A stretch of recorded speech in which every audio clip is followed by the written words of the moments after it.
নবীজি আপনি পাঞ্জা তখন মারহাবা আল্লাহ আল্লাহ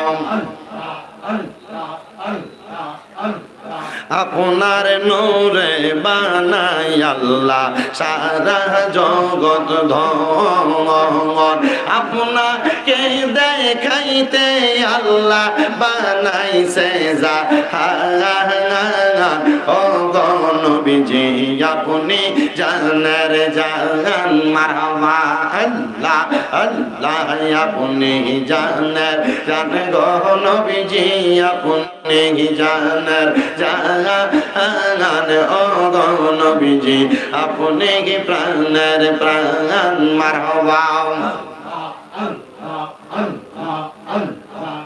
লা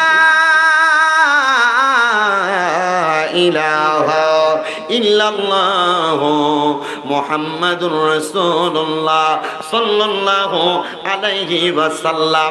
একটা জবানও বন্ধ রাখবেন না, জবানটা ছেড়ে দিয়ে উচ্চ কণ্ঠে জোরে জোরে পড়েন আলহামদুলিল্লাহ। মুআজ্জাজ সদরে মুহতারাম, আজকে বিবারিয়া জেলার অন্তর্গত বানসারামপুর থানাধীন ফরদাবাদ দক্ষিণ পাড়া কবরবাসীর স্মরণে হাজী জমিরউদ্দিন জামে মসজিদ প্রাঙ্গণে এই ওয়াজ ও দোয়ার মাহফিলের যিনি সম্মানিত সভাপতি মোহাম্মদ আবু বকর সিদ্দিক সাহেব, সমাজসেবক ও কবরস্থান তত্ত্বাবধায়ক, সম্মানিত বিশেষ বক্তা হিসেবে তকরির করেছেন আপনাদের মসজিদের সম্মানিত ইমাম ও খতিব হযরত মাওলানা হাফেজ নাজমুল হাসান সাহেব, প্রধান ওয়াইজ হিসেবে আলোচনা করেছেন আপনাদের ফরদাবাদ দক্ষিণ পাড়া হাজী কাদির ডাক্তার জামে মসজিদের সম্মানিত ইমাম ও খতিব হযরত মাওলানা হাফেজ সিদ্দিকুর রহমান সাহেব, তকরির করেছেন হযরত মাওলানা মোহাম্মদ জাকির হোসেন খন্দকার সাহেব, আমন্ত্রিত ওলামায়ে কেরাম বৃন্দ, বিশেষ করে মাহফিল পরিচালনা করছেন মোহাম্মদ জালালউদ্দিন সাহেব সহ আমার সামনে পেছনে দূর দূরান্তে মাইকের আওয়াজ শুনছেন আমার পর্দানশীনী মা বোনেরা, বিশেষ করে দাড়ি পাকা মুরব্বী বাবা, যুবক নওজোয়ান ভাই, ছোট ছোট মাসুম বাচ্চারা, সবার প্রতি আন্তরিক শুকরিয়া এবং মোবারকবাদ। আল্লাহ তাআলা আজকের জান্নাতের বাগানে আমাদের সবাইকে আসার বসার তৌফিক দান করেছেন, সেই শুকরিয়া আদায় করে সবাই এক বাক্যে জবান খুলে জোরে পড়ি আলহামদুলিল্লাহ। উপস্থিত হাজিরিন, আপনারা বলেন এই জান্নাতের বাগানে আল্লাহ তাআলা আমাদেরকে আসার বসার তৌফিক দান করেছেন, আমরা সবাই কি খুশি না বেজার? একটু ডান হাত তুলে দেখান তো কারা কারা বেজার। আসলে কি আপনারা বেজার? আমি বক্তা একটু সাইডের, আমি কুমিল্লা থেকে যদিও আসছি, আমার এই বছরে ব্রাহ্মণ বা এই বানসারামপুর থানাতে অনেকগুলা মাহফিল, তবে আপনাদের মাহফিল এটা আমার তাৎক্ষণিকভাবে আমার জালালউদ্দিন সুয়ুতি দাওয়াত করার কারণে আমি তাৎক্ষণিক আপনাদের মাহফিলে আসতে পেরেছি। আসলে আপনারা কেউ বেজান না, যেহেতু কবরবাসী স্মরণের মাহফিল। আজকে এখানে যারা বসছেন অনেকের মা নাই, অনেকের বাবা নাই, অনেকের বংশের মানুষ কবরে, পর্দার আড়ালে অনেক মহিলারা বসে আছে যাদের মা বাবা বংশের মানুষ কবরের বাসিন্দা। আমি সবাইকে বলবো, আপনারা বলেন এই জান্নাতের বাগান যে ফরাদাবাদ এলাকায় হইছে, আপনারা খুশি? আপনাদের চাইতে বেশি খুশি কবরবাসী, এটা আপনারা জানেন তো? আল্লাহ তাআলা এই জান্নাতের বাগানের উসিলায় কবরবাসীকে মাফ করে দেন, পড়েন আমিন। আব্বাজি, আমি ঘরে আসার আগে আমাকে বিভিন্ন বিষয় বিভিন্ন সাবজেক্টের ব্যাপারে কথা বলা হয়েছে। আমি আমার সাবজেক্টের উপরে আলোচনা করব, কিন্তু বাবা আমি যে সাবজেক্টের উপরে কথা বলবো, এই সাবজেক্টের উপরে কথা বলার কারণে আপনার এলাকার অনেক মানুষ আগামীকালকে চা দোকানে বসে আমার বিরুদ্ধে কথা বলবে। এটার কারণ কি? কারণ আমার ওয়াজের ভিতরে আমি একটু সুদখোর ঘুষখোর যারা, এদের ব্যাপারে একটু বেশি করে কথা বলি। কারণ এই সুদখোর ঘুষখোর ব্যাপারে কথা বললে চা দোকানে বসে যদি আগামীকালকে আমার সমালোচনা করে, আপনারা কি আমার উপরে বেজার হইবেন? কারণ আমাদের সমাজে বর্তমানে যে অবস্থা, সুদখোররে ধরে নিয়ে মসজিদের সভাপতি বানায়। আমাদের সমাজে যে একটা অবস্থা, সুদখোর আর ঘুষখোররে নিয়ে এলাকা সর্দার বানায়। এলাকায় যেটা পরের জমি দখল করে খায়, এটারে নিয়ে এলাকা সর্দার মাতাব্বর বানায়। কথা বলেন না, আছে না নাই? আবার দেখবেন চা দোকানে বয়ে বয়ে লম্বা লম্বা বাতেল আসারে সুদখোর হারামখোর গুলা। কথা কন না, আছে না নাই? আমার এই ওয়াজে যদি এলাকার কোনো মানুষ বেজার হয়, আপনারা কেউ আপনারাও বেজার হইবেন? আমার বদদুয়া দিবেন আপনারা? বলে আল্লাহ তাআলা আমাদের সবাইকে জান্নাতের বাগানে বসে দুই এক মর্তবা ওয়াজ শোনার এবং শোনার পর আমল করার তৌফিক দান করুন, সবাই করি আমিন। আমার আলোচনা শুরু করার আগে আরেকবার মুহাব্বতে দরুদ শরীফ পড়েন, সালাতুন ইয়া রাসূলুল্লাহ।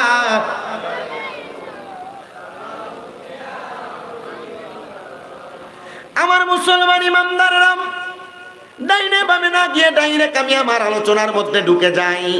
যেহেতু আজকের মাহফিলটা কবরবাসী স্মরণে মাহফিল করা হচ্ছে, আল্লাহ তাআলা এই কবরবাসীদের ব্যাপারে কোরআনুল কারীমে অনেকগুলা আয়াতে কারিমা নাযিল করেছেন। আমি 3টা আয়াতে কারিমার সামঞ্জস্য করে আপনাদেরকে কয়েকটা কথা বলে যাব।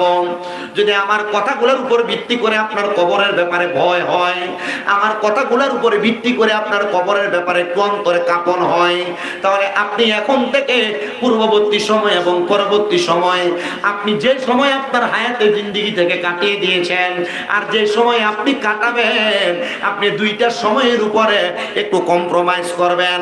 করার পর আপনি চিন্তা করে দেখবেন আপনার জন্মের পর থেকে এখন পর্যন্ত আপনি কি ভালো কাজ করেছেন না বাজে কাজ করেছেন। আর এখন থেকে শেষ পর্যন্ত আপনি ভালো কাজ করবেন না মন্দ কাজ করবেন, আপনারা একটু চিন্তা করে দেখবেন। এ মুসলমান, ওয়া শুরু করার আগে আপনাদেরকে একটা কথা বলে দিয়ে যাই, মনে রাখবেন গোপনে গোপনে কোনো মানুষ যদি পাপ কাজ করে, গুনার কাজ করে, আমার আল্লাহ তাআলা 1 নাম্বার ওই মানুষের হায়াত কমায়া দেয়, 2 নাম্বার ওই মানুষকে মুসিবতে ফালায়া দেয়, 3 নাম্বার ওই মানুষের আল্লাহ তাআলা রিজিক বন্ধ করে দেয়। আর গোপনে গোপনে যদি কোনো মানুষ ইবাদত করে, আমার আল্লাহ তাআলা ওই মানুষটাকে গোপনে ইবাদতের কারণে ধন সম্পদ বাড়ায়া দেয়। আল্লাহ তাআলা ওই বান্দাটা গোপনে ইবাদতের কারণে ওই বান্দার অভাব অনটন দূর করে দেয়, বিপদ থেকে মুক্ত করে দেয়। এজন্য সিদ্ধান্ত আপনার, আপনি কি গোপনে ইবাদত করবেন না গুনাহ করবেন। এ মুসলমান ইমানদার, আপনাদেরকে আল্লাহর হাবিবের একটা ছোট্ট হাদিসে মুবারাকা শোনাই। আল্লাহর নবীর প্রখ্যাত হাদিস বিশারদ হযরত বেলাল রাদিয়াল্লাহু তাআলা নিজে হাদিস বর্ণনা করতেছেন। তিনি বলেন, আমি আমার নবীজির সম্মুখে বসা, এমন টাইমে আমার নবীজিকে তাকিয়ে দেখলাম মসজিদে নববীর মিম্বরে বসে বসে আমার নবীজির চোখ মুবারক বেয়ে বেয়ে পানি মুবারক ছেড়ে দিয়েছে। আমার নবী যখন কান্না করে, আমি আমার নবীরে প্রশ্ন করলাম, ইয়া রাসূলুল্লাহ, ইয়া হাবিবাল্লাহ, নবীজি আপনি নবী কেন এমন ভাবে কান্না করতেছেন? আপনার কান্না করার কারণ সম্পর্কে জানতে চাই। আমার নবী ডাক দিয়ে বলেন, ইয়া বেলাল, আমি নবী এমনে এমনে কান্না করি নাই, আমি নবী যা দেখি তোমরা সাহাবায়ে কেরাম কিন্তু তা দেখো না। ইয়া রাসূলুল্লাহ, আপনি এমন কি দেখেছেন যা দেখার পরে আপনি নবীর চোখ মোবারকে পানি দেখা যায়? আমার নবী ডাক দিয়ে কই, বেলাল, একটা কারণে আমি নবী চোখের পানি ফালায়া ফালায়া কাঁদতেছি। এ বেলাল, আমি নবী যখন মসজিদে নববীর মিম্বরের মধ্যে দাঁড়িয়ে গেলাম, দাঁড়ানোর সাথে সাথে আল্লাহ তাআলার ফেরেশতা হযরতে জিবরাইল আলাইহিস সালাতু ওয়াস সালাম আমি নবীর কাছে খবর দিয়েছি, ইয়া রাসূলুল্লাহ, ইয়া হাবিবাল্লাহ, নবীজি আপনি নবীর পেছনে নামাজ আদায় করতেছে এমন অনেক মুসল্লিরা আপনার সামনে বসা, কিন্তু নবী, ও মায়ের নবী, যারা আপনি নবীর পেছনে নামাজ আদায় করার পরে এখান থেকে যাওয়ার পরে আপনি নবীর ব্যাপারে তারা কুচ্ছা রটনা করে, আপনি নবীর ব্যাপারে তারা বাজে বাজে মন্তব্য করে, আপনি নবীকে নিয়ে তারা সমালোচনা করে, আপনার নবীকে মারার জন্য তারা বিভিন্ন পায়তারা করে। এ মুসলমান, মনে রাখতে হবে, আমাদেরকে যে আল্লাহ বানাইলেন, যে নবীর উম্মত বানাইলেন, ওই নবীর উম্মত হওয়ার পর কোন উম্মত যদি নিজেকে ওই নবীর উম্মত দাবি করে, সে কোনোদিন নবীর ব্যাপারে বাজে মন্তব্য করতে পারে না, সে কোনোদিন নবীর ব্যাপারে বাজে মন্তব্য সহ্য করতে পারে না। হযরত বেলাল একটু রাগান্বিত হইয়া আমার নবীজির সামনে দাঁড়ায় গেলেন। 3 নাম্বার কাতার থেকে আমার নবীজির সাহাবী হযরত ওমর ইবনে খাত্তাব রাদিয়াল্লাহু তাআলা আনহু তরবারি হাতে নিয়ে ডাক দিয়ে বলে, ভাই বেলাল, আপনি বলেন না আমার নবীজির চোখ মোবারকের মধ্যে কেন পানি দেখা যায়? আমার নবী এমন ভাবে কান্না করার কথা না, কিন্তু আমার নবীজি কেন মসজিদে নববীর মিম্বরে দাঁড়ায় দাঁড়ায় কান্দে? হযরত বেলাল ডাক দিয়ে কয়, ভাই ওমর, আমার নবী কান্না করার অন্য কোনো কারণ না রে, আমার নবীজির কাছে জিবরাইল নাকি খবর দিয়েছে নবীজির পেছনেই নামাজ পড়ে আমার নবীকে নিয়ে কুচ্ছা রটনা করে, বাজে মন্তব্য করে, এমন অনেক মানুষ নাকি আমার নবীর পেছনে নামাজ পড়ে। এ বেলাল, আমার নবী বলতেছে আমি নবীজি তাদেরকে নিয়ে ভয় করি না যারা নামাজ পড়ে, যারা আমি নবীর প্রতি ঈমান রাখে, আমি নবী তাদেরকে নিয়ে ভয় করি যারা নামাজ পড়ার পরে পরনিন্দা করে, আমি নবী তাদেরকে নিয়ে ভয় করি যারা নামাজ পড়ার পরেও গীবত করে, আমি নবী তাদেরকে নিয়ে ভয় করি যারা নামাজ পড়ার পরেও হারাম খাবার খায়। আমার নবীজি তিনটা কথা বলে নবীজি আবার কান্না করতে লাগলেন। ইয়া রাসূলুল্লাহ, আপনি তাদের ব্যাপারে কি খবর দিবেন, আপনি তাদের ব্যাপারে কি সংবাদ দিবেন? আমার নবী বলেন হুয়া নারুকা, আমি নবী জাহান্নামের খবর দিলাম তাদের ব্যাপারে। ইয়া রাসূলুল্লাহ, তাহলে কয় প্রকার ব্যক্তির ব্যাপারে খবর দিলেন? নবী আমার বলে তিন প্রকার ব্যক্তি। এক নাম্বার যারা পরনিন্দা করে, মুসলমান, আপনার পাশের বাড়ির মানুষ, আপনার চাচাতো ভাই, আপনার এলাকার ভাই, আপনার প্রতিবেশী ভাই, আপনার সমাজের কোনো ভাই কোনো অন্যায় করেছে, কোনো অন্যায় কাজের মধ্যে লিপ্ত হয়েছে, খোদা কি কসম করে বলি, আপনার পক্ষে যদি সম্ভব হয় আপনি তাকে সুন্দর করে বোঝায় দেওয়ার চেষ্টা করবেন। আপনি তার অনাকাঙ্ক্ষিত ভাবে পেছনে যে কখনো সমালোচনা করবেন না। সে 10,000 টাকার মালিক, 10 লক্ষ টাকার মালিক, 10 কোটি টাকার মালিক, আপনি তার ব্যাপারে নিন্দা করবেন না। সে কেন 10 কোটি টাকার মালিক আর আমি কেন 1 টাকার মালিক না? আপনি আল্লাহর দরবারে বলবেন, আল্লাহ আপনি আমার যা দিয়েছেন আমি তার উপরে শুকরিয়া আদায় করি।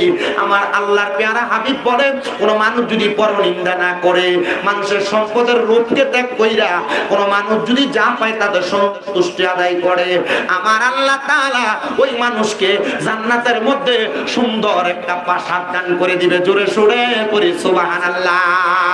ইয়া রাসূলুল্লাহ, ইয়া হাবিবাল্লাহ, তার মানে পরনিন্দা করা নিষেধ। করা যাবে? মা বোন যারা শুনছেন, এই ব্যাপারে মহিলাদেরকে বড় সাবধান করি, কারণ এই পরনিন্দার ব্যাপারে মা বোনদের অভ্যাস সবচাইতে বেশি। ফরাদাবাদের মহিলারা কইব আমরার ব্যাপারে আর আমরার বিরোধিতা করবার লাগে স্বামীরা তারা দাওয়াত দিছে না। এ ফরাদাবাদ এলাকার মা বোনেরা, এ দূর দূরান্তের সোশ্যাল মিডিয়ার মাধ্যমে দেখনেওয়ালা ভাই বাবারা, মা বোনেরা, আমি চাই না সোনার বাংলাদেশের কোনো মানুষ জাহান্নামে যাক। আমি চাই না কোনো মা বোনেরা জাহান্নামে যাক। আমি চাই ফরাদাবাদ, বাঞ্ছারামপুর, ব্রাহ্মণবাড়িয়া, পুরো চট্টগ্রাম বিভাগ, পুরো বাংলাদেশের যত মহিলা আছে, যত পুরুষ আছে, তারা জান্নাতে যাক। তবে পরনিন্দা করবেন, জান্নাতে যাওয়া আটকে যাবে। কিভাবে নিন্দা করবেন না? আপনার পাশে কেউ 10 তলা বিল্ডিং দিছে, 2 তলা বিল্ডিং দিছে, আপনি চিন্তা করেন আল্লাহ তারাই দেয়, আমারে দেয় না। আচ্ছা দেহিতে 2 তলা বিল্ডিং যেহেতু দিছে, তারা কেমনে আটকানো লাগে এটা আমি দেখে মনে ইনশাল্লাহ করে না। আপনার কথার উত্তর দেন না। করে কি করে না? অমুকের সন্তান স্কুলে ক্লাসের মধ্যে রুল নং 1, আমার ফুট হইল না, আচ্ছা দেখবো তার সন্তান কিভাবে 1 হয় আর আমারটা কেমনে 2 হয়। এটা করা যাবে? অমুকের খেতে অনেক জায়গা বিলে, বন্ধ অনেক জায়গা, আমারটা করা যাবে? হিংসা করা যাবে? সাবধান। এ পরনিন্দা করলে আল্লাহর নবী বলেন আমি 3 প্রকার ব্যক্তিকে নিয়ে ভয় পাই। 1 নাম্বার পরনিন্দাকারী। বলেন না কি কারি? পরনিন্দা করা যাবে? আপনাদের কাছে মনে হইতাছে যে হুজুর দি গজল টজল গায় না, আমি সময় কাটাই দিতে পারবো গজল গায়া, কিন্তু 2-1টা বিষয় যদি আপনাদেরকে কথা না বোঝাই দিয়ে যাই, আমার এই ওয়াজ করু, এই ওয়াজ করে যাওয়ার এটা সবটা বৃথা যাবে। তাইলে 1 নাম্বার ওয়াজের শিক্ষা, পরনিন্দা করা যাবে। 2 নাম্বার নবী আমার বলেন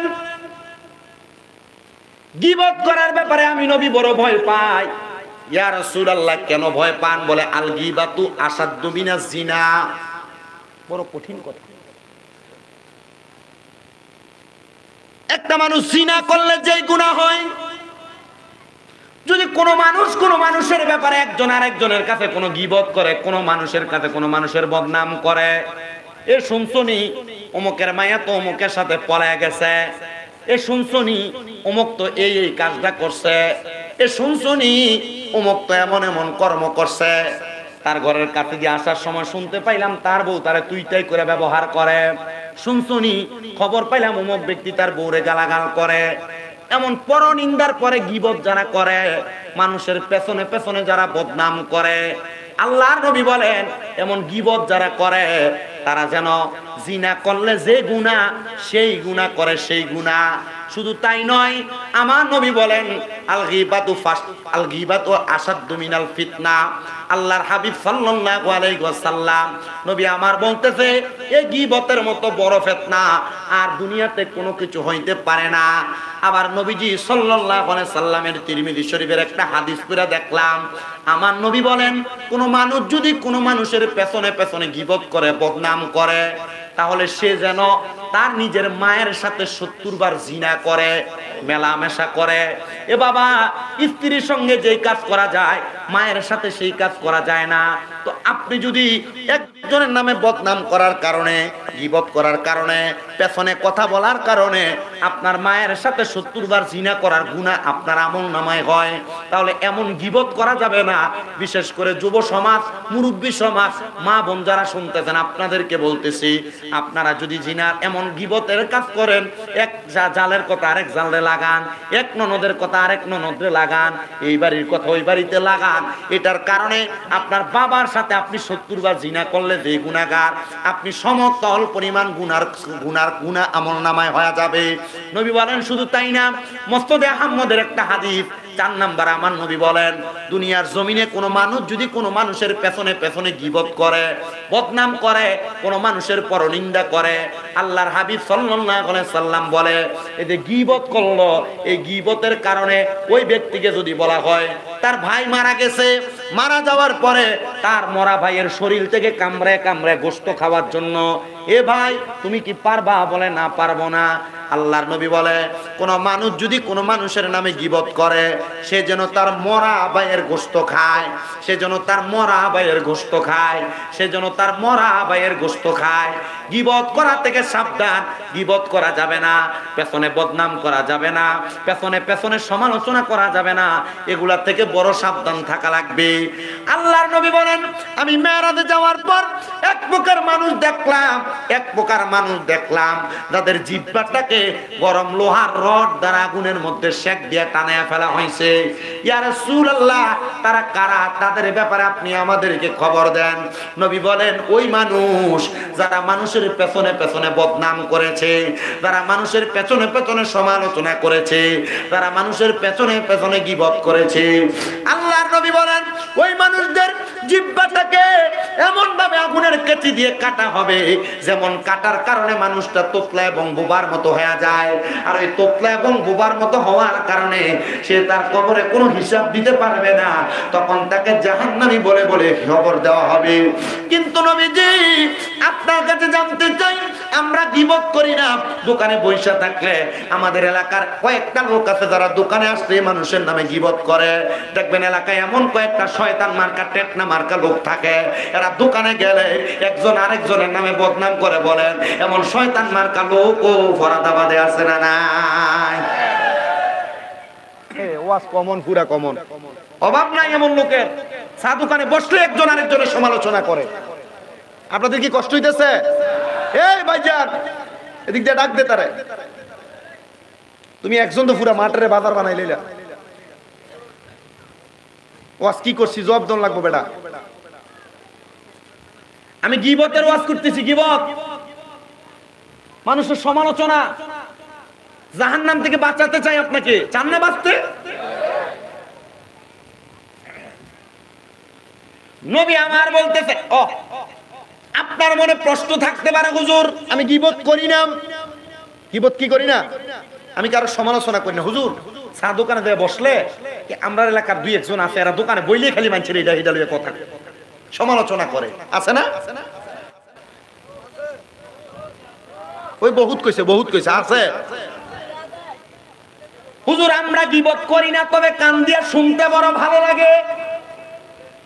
হে করে না, কিন্তু শুনতে খুব মজা। গীবত, মানুষের নামে এই বদনাম সদনাম করলে মেম্বার কোনটা, এটা না? মেম্বার একটু বইয়েন ভালো করে, মেম্বারের কাছে এটি একটু বেশি কয়। অন্যায় না করলেও মেম্বার কাছে বিচার দেয়। এরে ক্যামেরাম্যান বস না। এই গীবত যারা করে না কিন্তু শুনতে বড় মজা লাগে, আল্লাহর নবী বলেন, যারা দুনিয়াতে গীবতের কথাগুলো শুনে, শোনা সাদা আঙ্গুল ঢুকায় না, এবং যতক্ষণ পর্যন্ত গীবতকারীর মুখের আওয়াজ তার কানের থেকে সরে না, আমার আল্লাহ তাআলা ওই বান্দা যদি তার কান দিয়া গীবতের কথাগুলা শুনে, তাহলে আগুনের মধ্যে গরম সীসাকে গরম কইরা নরম কইরা ওই গীবত শুননেওয়ালা ব্যক্তির কানের মধ্যে ঢালাই করে দেওয়া হবে। আল্লাহর কাছে প্রশ্ন করবে, আল্লাহ আমার কানকে কেন আপনি আগুনের গরম সীসাটা ঢালাই করে দিয়েছেন। আল্লাহ তাআলা তখন জবাব দিবে, রে বান্দা, তুমি তো দুনিয়াতে গীবত শুনতে বড় আরাম পাইতা, গীবত শুনতে বড় মজা পাইতা। বলে হুজুর আমি গীবত শুনিও না, করিও না। দেখবেন অনেক মানুষ আছে এলাকার বড় বিশ্বস্ত, তার কাছে যে যেইটা বলে সেটাই তার কাছে ভালো লাগে। আপনি কারোর নামে গীবত করেন না, কিন্তু আপনার কাছে আইসা কোন মহিলা তার অমুকের নামে গীবত বলে, একটা কথা বলে, কিন্তু আপনি তার কথা শোনেন, কিন্তু তার মতো গীবত করেন না। মনে রাখতে হবে, এই গীবত আপনি শোনার কারণে আল্লাহ তাআলা আপনার কানকে ঢালাই করে দিবে। আর যেই মহিলা যেই পুরুষ অন্যজনের ব্যাপারে আপনার কাছে আইসা গীবত করতে পারে, সে অন্যজনের কাছে যায় আপনার ব্যাপারে গীবত করবে, এটাই নিশ্চিত, এটাই নিশ্চিত। এজন্য কেউ কারোর ব্যাপারে মন্তব্য করলে খুশি হয়েন না। সে যেমন আপনার কাছে আরেকজনের ব্যাপারে বলে, আবার আরেকজনের কাছে যে আপনার ব্যাপারে বলবে, এটাই নিশ্চিত। এজন্য আপনার কাছে কারোর ব্যাপারে গীবত করার সুযোগ দিবেন না, কারোর ব্যাপারে মন্তব্য করার সুযোগ দিবেন না। আল্লাহর নবী রাহমাতুল লিল আলামিন নবী আমার বলে, উম্মত শুধু তাই নয়, গীবতকারীর জিহ্বাগুলো হবে 3.5 হাত করে লম্বা, গীবতকারীর জিহ্বাগুলো হবে 3.5 হাত করে লম্বা। আর সামান্য 1 বিঘা জিহ্বার ভার আমরা বহন করতে পারি না। গীবতকারীর যখন জিহ্বাটা 3.5 হাত লম্বা হবে, তার পা যেমন লম্বা, তার পায়ের পরিমাণ লম্বা হয়ে গীবতকারীর জিহ্বাটা মাটির মধ্যে গড়াগড়ি করবে। আরে তখন কবরের মধ্যে অন্যান্য নবীর উম্মতেরা, অন্যান্য ব্যক্তিরা জিজ্ঞাসা করবে, তারা কারা যাদের জিহ্বাগুলা 3.5 হাত করে এত লম্বা লম্বা? বলে তারা আর কেউ না, তারা পরনিন্দা করার পর গীবত করনেওয়ালা ব্যক্তি, গীবত করনেওয়ালা ব্যক্তি, গীবত করনেওয়ালা ব্যক্তি। এবার আপনারা বলেন, এমন কঠিন আযাব থেকে বাঁচার জন্য আমাদের সবাইকে গীবত ছাড়া দরকার আছে না নাই? আল্লাহুম্মা সাল্লি আলা সাইয়্যিদিনা মুহাম্মাদ নাবিয়ানা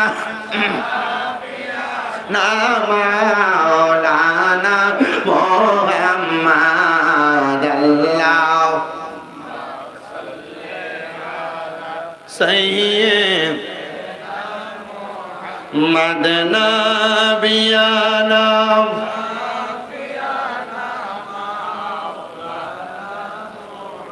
আপনাদের কি দুরূদ শরীফ পড়তে কষ্ট হচ্ছে? দুরূদ শরীফের আরেকটা ওয়াকিয়া শোনাই। আপনারা কি কষ্ট করে বসতে আছেন না রাজি? আমি জানি না। এই তোমরা ফাঁকার সামনে থেকে সরো না।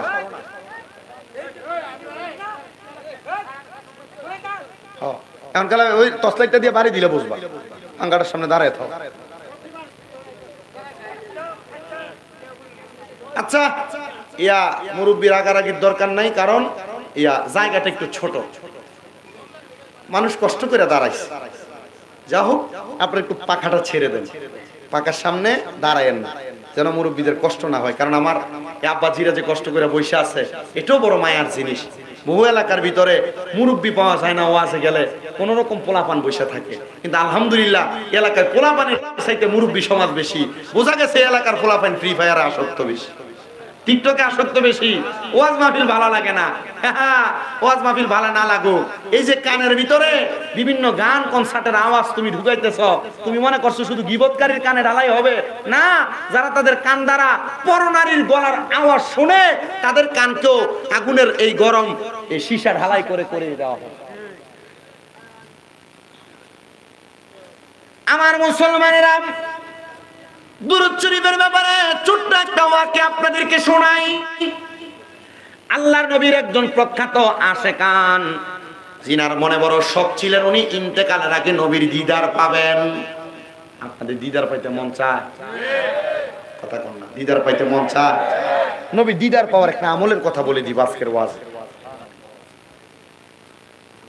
আল্লাহর নবীর দিদার পাওয়ার জন্য কান্দেন। আর আমি নিজে গত বছর যখন মদিনা শরীফ গিয়েছি, মদিনা শরীফ যাওয়ার পর আমি আল্লাহর হাবিবের রওজার দিকে তাকায়া তাকায়া দোয়া করি, চোখ আল্লাহর হাবিব, আল্লাহ তাআলার অশেষ রহমতে আপনার রওজার সামনে আইসা দাঁড়ানোর ক্ষমতা আল্লাহ তাআলা আমারে দিবেন। কিন্তু নবীজি গো, আপনার রওজার সামনে যে দাঁড়ায় দাঁড়ায় সালাম দেই, কাফেররা আপনি নবীকে দেখেছে, মুনাফিকরা আপনি নবীকে দেখেছে, কিন্তু আপনি নবীর উম্মত। আমি যদি আমার মরণের আগে আপনি নবী আমি না দেখতে পাই, আমার তো কলিজা ঠান্ডা হবে না। ইয়া রাসূলুল্লাহ, ইয়া হাবিবাল্লাহ, আমার মরণের আগে একবার আপনি আপনার রওজা মুবারক থেকে আমারে দেখা দিয়েন। আল্লাহর নবী রাহমাতুল লিল আলামিন নবীকে দেখার একটা উত্তম আমল, দুইটা উত্তম আমল। এক নাম্বার উত্তম আমল হলো সালাতুত তাহাজ্জুদের নামাজ, আর দুই নাম্বার উত্তম আমল হলো নবীর উপর বেশি বেশি দুরূদ শরীফ আদায় করা। আর আশিক তো সুরে সুরে নবীকে দেখার জন্য কত সুন্দর লাগতেছে। মদিনা মদিনা আশিক মুমিনের ঠিকানা, বলেন মদিনা মদিনা আশিক মুমিনের ঠিকানা। আইরে দিদার চেয়ে কাঁদো তোমরা, দিদার চেয়ে হও না নবীর দিওয়ানা। মদিনা মদিনা আশিক মুমিনের ঠিকানা, বলেন মদিনা মদিনা আশিক মুমিনের ঠিকানা। হায়রে জালালউদ্দিন সুয়ুতি ৭৫ বার দেখলো নবীজি, বলেন জালালউদ্দিন সবার দেখিও নবী তৃপ্তি তাহার হলো না। মদিনা মদিনা আশিক মুমিনের ঠিকানা, বলেন মদিনা মদিনা আশিক মুমিনের ঠিকানা। হায়রে দিদার চেয়ে কাঁদো তোমরা, দিদার চেয়ে কাঁদো তোমরা, হও না নবীর দিওয়ানা। মদিনা মদিনা আশিক মুমিনের ঠিকানা, বলেন মদিনা মদিনা আশিক মুমিনের ঠিকানা। হায়রে কালো হাবশি বেলালে ভালোবাসলো ওই পাগলে, বলেন কালো হাবশি বেলালে ভালোবাসলো ওই পাগলে। ইসলামের প্রথম মুয়াজ্জিন, ইসলামের প্রথম মুয়াজ্জিন বানাইলেন রাব্বানা। মদিনা মদিনা আশিক মুমিনের ঠিকানা, বলেন মদিনা মদিনা। আমার মুসলমান ইমানদার, কেন মদিনায় যাবেন? আপনার কাছে আমি নবীর একটা হাদিসে মোবারকা শোনায়া দেই। আল্লাহর নবী বলে, মান যারা কবরি ওয়াজাবাত লাহু শাফাআতি ইয়াউমাল কিয়ামা, যেই ব্যক্তি আমি নবীর রওজা মোবারক জিয়ারত করলো, তার জন্য সুপারিশ করা আমি নবীর জন্য অত্যাবশ্যক হয়ে যায়। আর নবী যদি আপনার জন্য সুপারিশ করে, আপনার জান্নাতে যাওয়া কেউ আটকাইতে পারবে না। ইয়া রাসূলুল্লাহ, নবী গো, ও দয়ার নবীজি, আপনি নবীর রওজা মোবারক বারবার জিয়ারত করতে পারি নাই। আমি আমার নবীজির রওজার সামনে দাঁড়ায়া দাঁড়ায়া তিনটা কথা বলেছি, ইয়া রাসূলুল্লাহ, আমি অল্প বয়সে আপনার রওজার সামনে আসছি, আলহামদুলিল্লাহ। দ্বিতীয় আমার আরেকটা আশা, আমি যেন আমার মা বাবারে নিয়ে আপনার রওজার সামনে আসতে পারি, আপনি দোয়াটা কবুল করেন। ও মায়ার নবী, বাংলাদেশে ওয়াজ মাহফিলে গেলে কত মানুষ নিয়ে ওয়াজ করি, তারা তো আপনি নবীর পাগল, আপনি নবীর উম্মত, আপনি নবীর আশেক, আপনি তাদেরকে একবার হইলো মক্কা মদিনা দেখার সুযোগ করে দিয়া। আমার মুসলমান,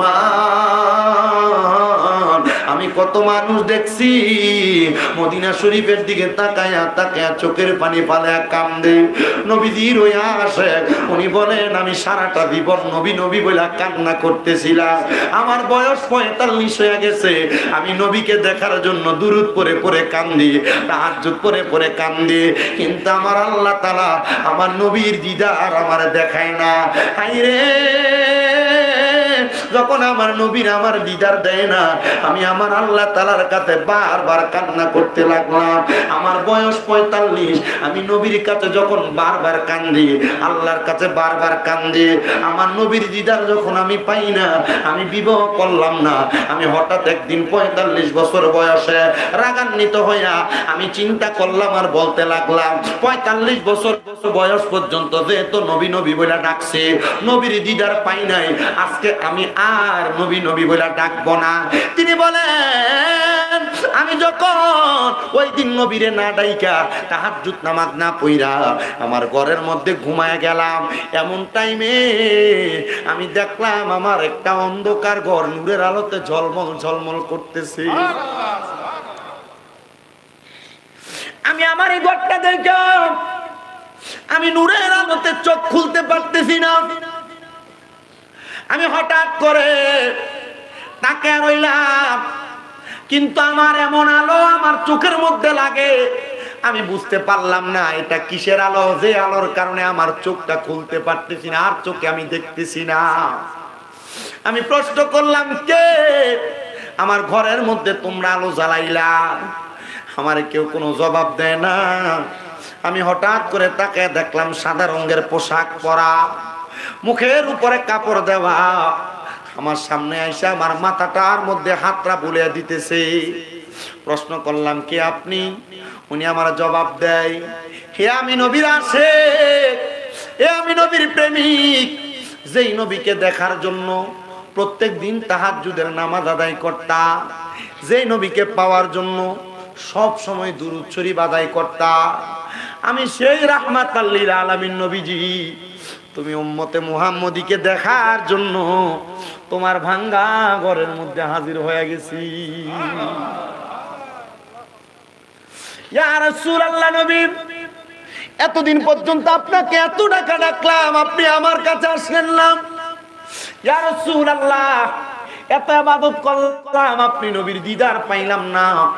কিন্তু আজকে যে আমি ডাকলাম না, জিদ করে রাগান্বিত হয়ে ঘুমায়া গেলাম, আপনি নবী দেখা দিলেন। আমার নবী ডাক দিয়া বলতে দেন, আমার পাগল, তুমি যখন আমি নবীকে মোহাব্বত করে করে ডাকতা, আমি নবী রওজা মুবারকের মধ্যে থেকে থেকে তোমার মধুর কণ্ঠের আওয়াজ শুনে শুনে আমি নবীর কলিজা ঠান্ডা হইয়া যাইতো। ওরে শুনছনি রে জংলার পাখি, আরে কেন করো ডাকা ডাকি? আরে জঙ্গলে থাকিয়া বুঝি দেখছো নবীরে, বলেন জংলাতে থাকিয়া বুঝি দেখছো নবীরে। ইয়া রাসূলুল্লাহ, শুধু নাম শুনি কানে, বলেন ইয়া রাসূলুল্লাহ, শুধু। এগুলো কিন্তু আমার এই বয়স্ক বাবারা, আপনাদের পূর্ববর্তী বয়স, আপনারা এগুলো অনেক শুনছেন, কিন্তু এখন এগুলো বন্ধ। এখন বিয়ে বাড়িতে ডিজে পার্টির কনসার্ট আর গান বাজনা, আগে বাড়িতে বাড়িতে কোরআন তেলাওয়াত সবিনা খতম হইতো, এখন সব বন্ধ হয়ে গেছে। কোরআন তেলাওয়াত আর সবিনা খতম, সকালে মাইক লাগাইলে কারে কি লাগায় রাখছে, বন্ধ করে ঘরে নিরেল ফললো তো আল্লাহ সওয়াব দেয়। কথা কম, এগুলা বন্ধ এখন। শুনছনি রে জংলার পাখি, আরে কেন করো ডাকা ডাকি? আইরে জংলাতে থাকিয়া বুঝি দেখছো নবীরে, বলেন জংলাতে থাকিয়া বুঝি দেখছো নবীরে। ইয়া রাসূলুল্লাহ, শুধু নাম শুনি কানে, বলেন ইয়া রাসূলুল্লাহ, শুধু। আমার মুসলমান ইমানদার, ওই আল্লাহর বান্দা বলে, ইয়া রাসূলুল্লাহ, ইয়া হাবিবাল্লাহ, নবী গো, আপনি নবীর চেহারা মুবারকটা একবার আমার দেখান। অন্যায় হয়েছে, আর কোনোদিন আপনি নবীকে স্মরণ করা ছাড়া আমি নিদ্রাতে যাব না, আপনি নবীর দুরূদ পড়া ছাড়া আমি ঘুমাইতে যাব না। আমার নবী বলেন, ঠিক আছে, আমি নবী তোমার জন্য আল্লাহর দরবারে দোয়া করলাম। এই কথা বলে আমার নবী যখন ফিরে যায়, সে ডাক দিয়ে কই, ইয়া রাসূলুল্লাহ, ও মায়ার নবী গো, আপনি নবীর চেহারা মুবারকটা তো আমার দেখাইলেন না। নবী আমার বলে, উম্মত, আমি নবীর চেহারা মুবারক এত তাড়াতাড়ি দেখতে পারবা না, আমি নবীর এমন ভাবে স্মরণ করবা, আমি নবী নিজেই তোমার চেহারা মুবারক দেখাবো। তবে বয়স যেহেতু 45 হয়ে গেছে, আমি নবী তোমার কাছে একটা ওসিয়ত করলাম। কি ওসিয়ত? বাবারে, এখন তুমি বিবাহ করো, সংসার করো। ইয়া রাসূলুল্লাহ, ইয়া হাবিবাল্লাহ, আমি বিবাহ করলে, সংসার করলে তো আপনি নবীর দুরূদ বেশি পড়তে পারবো না, আপনি নবীর বেশি বেশি স্মরণ করতে পারবো না। আল্লাহর নবী ডাক দিয়া কয়, এ পাগল, যদি বিবাহ করার পরে আল্লাহ তাআলা তোমার হাতে একটু সময় দেয়, ওই অল্প সময় দিয়া আমি নবীরে মুহাব্বত নিয়ে স্মরণ করবা। আমি নবীরে কেউ যদি মুহাব্বত নিয়ে স্মরণ করে, আমি নবী রহমাতাল লিল আলামিন নবীজি সে কোন জায়গায় বসে আমি নবীরে স্মরণ করে, আমি সেই জায়গা চিনি। কে আমি নবীকে স্মরণ করতেছে, আমি তার নাম জানি, আমি তার বাবার নামও জানি। বলে হুজুর, আমার নবীর উপর দুরূদ পড়লে না ফেরেশতারা নিয়ে পৌঁছায়। হ্যাঁ হ্যাঁ, এটাও একটা হাদিস, ওইটাও একটা হাদিস। আমার নবীর প্রতি কেউ যদি দুরূদ পড়ে, দুরূদটা ফেরেশতারা নিয়ে পৌঁছায়। কিন্তু আমার নবীর প্রতি কেউ যদি মুহাব্বতে দুরূদ পড়ে, আমার নবীকে আমি তারে চিনি, তার বাবার নামও জানি।